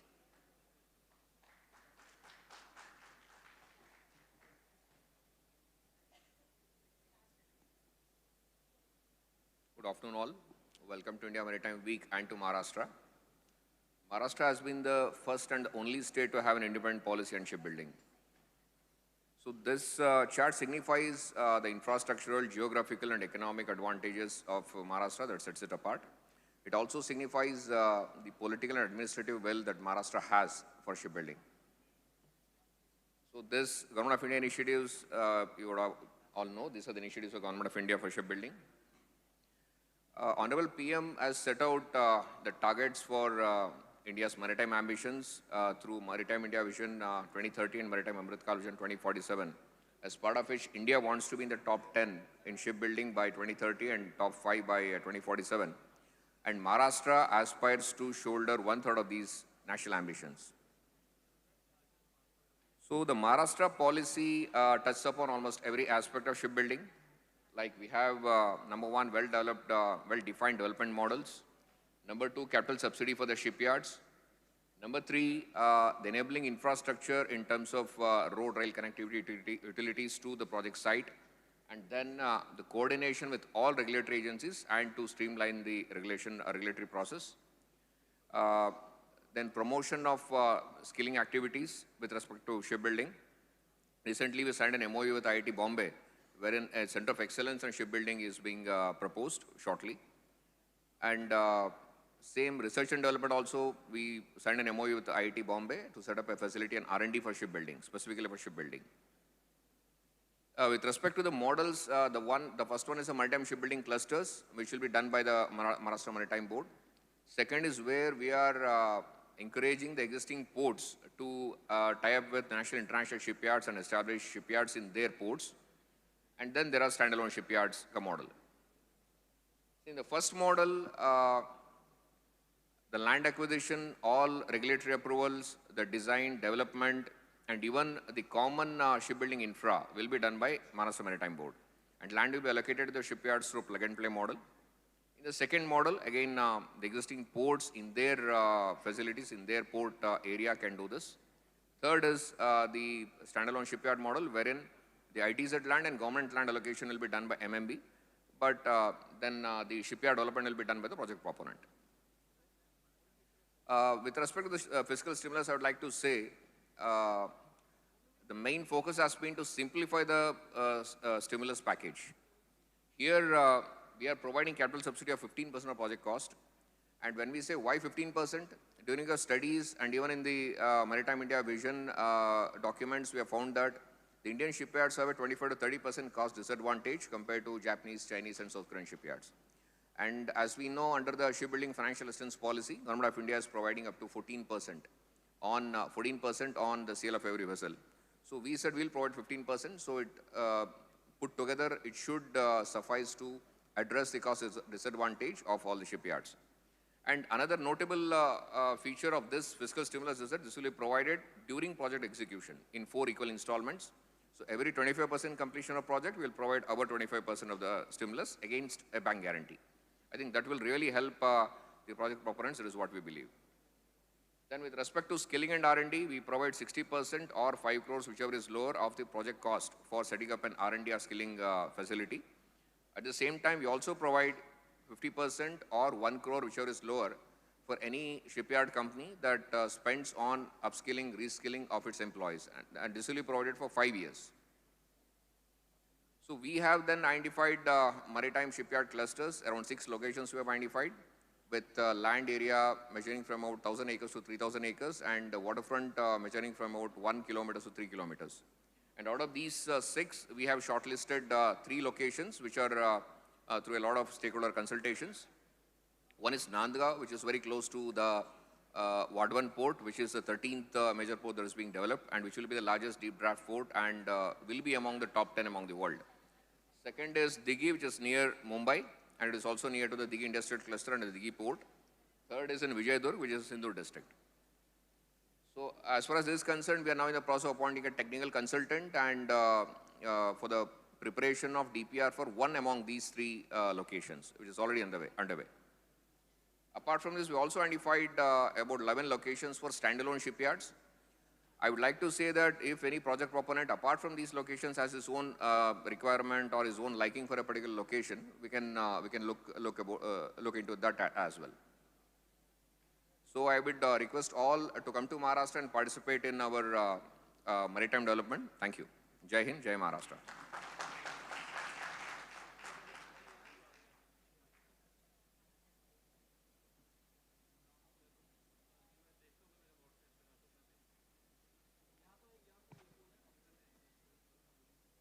Thank you, Shri Pradeep P, for highlighting Maharashtra's strategic initiatives and its commitment to maritime excellence.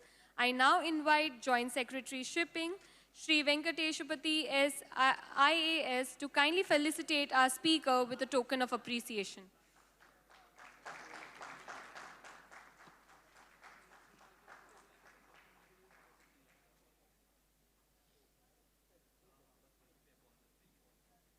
As we approach the conclusion of our session today, may I invite Shri Rajesh Kumar Sinha, IAS Special Secretary, Ministry of Ports, Shipping and Waterways, to deliver the closing remarks on our theme, Shipbuilding, Make in India and Make for the World. I also request Joint Secretary Shipping, Shri Venkateshupati S. IAS, to kindly come up on stage and felicitate Shri Rajesh Kumar Sinha.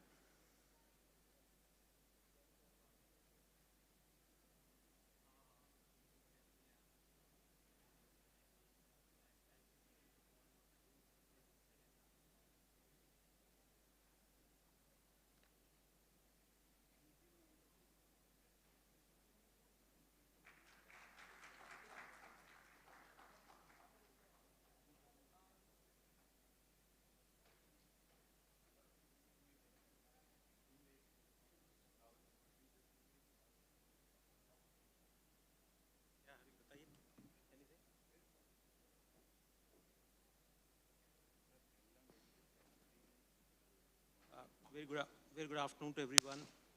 I'll keep it very short. I know it is lunchtime now. Extremely short. Those who are left in the hall, or those who are available here, there's only one message I would like to convey to everyone. This sector of shipbuilding, this initiative of Government of India of shipbuilding, for next at least 25 years, this will be the focus of the government. And it will have various components, it will have various dimensions. It may see new improved policies also, but this will be in the focus for next 25 years, at least, if not beyond. And this I have been telling many of the foreign delegates that are here, many of the foreign ministers that are here. And many of them are very much interested in looking at our policy, the terms of the policy, the financial assistance that Government of India is committing to the policy for shipbuilding and also for ship recycling. One thing which is happening currently, the DG Shipping, the Director General of Shipping, is currently in the process of developing the guidelines. There are 2 drafting committees. They are drafting the guidelines to implement these policies. So I would urge everyone who is related with the sector, with the shipbuilding, with the capacity building, with the capability development, should associate with those drafting committees. this message we should also convey to the state maritime boards. Because it is not the policy that will be implemented, it's the guidelines that will be implemented. Policy is giving an overarching framework, but the implementable parts will be the guidelines. So that is the message I thought I should give to everyone.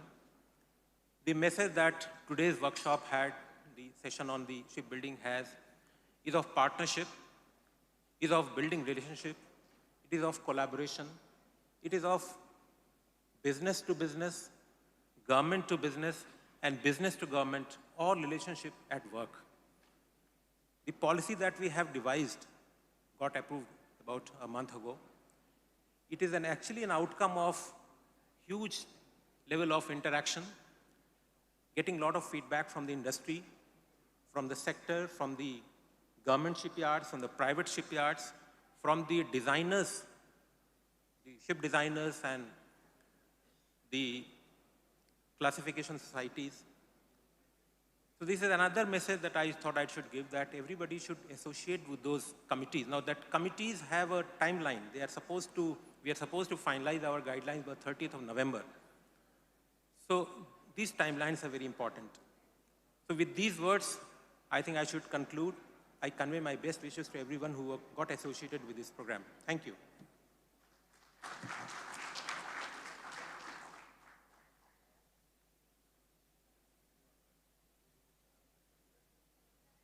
Thank you, Shri Rajesh Kumar Sinha, for your thoughtful closing remarks and for reaffirming India's commitment to becoming a global leader in shipbuilding and maritime innovation. Ladies and gentlemen, as we draw the curtains on today's session, Shipbuilding, Make in India, Make for the World, we reflect on the ideas, innovations, and collaborations that have shaped this remarkable gathering.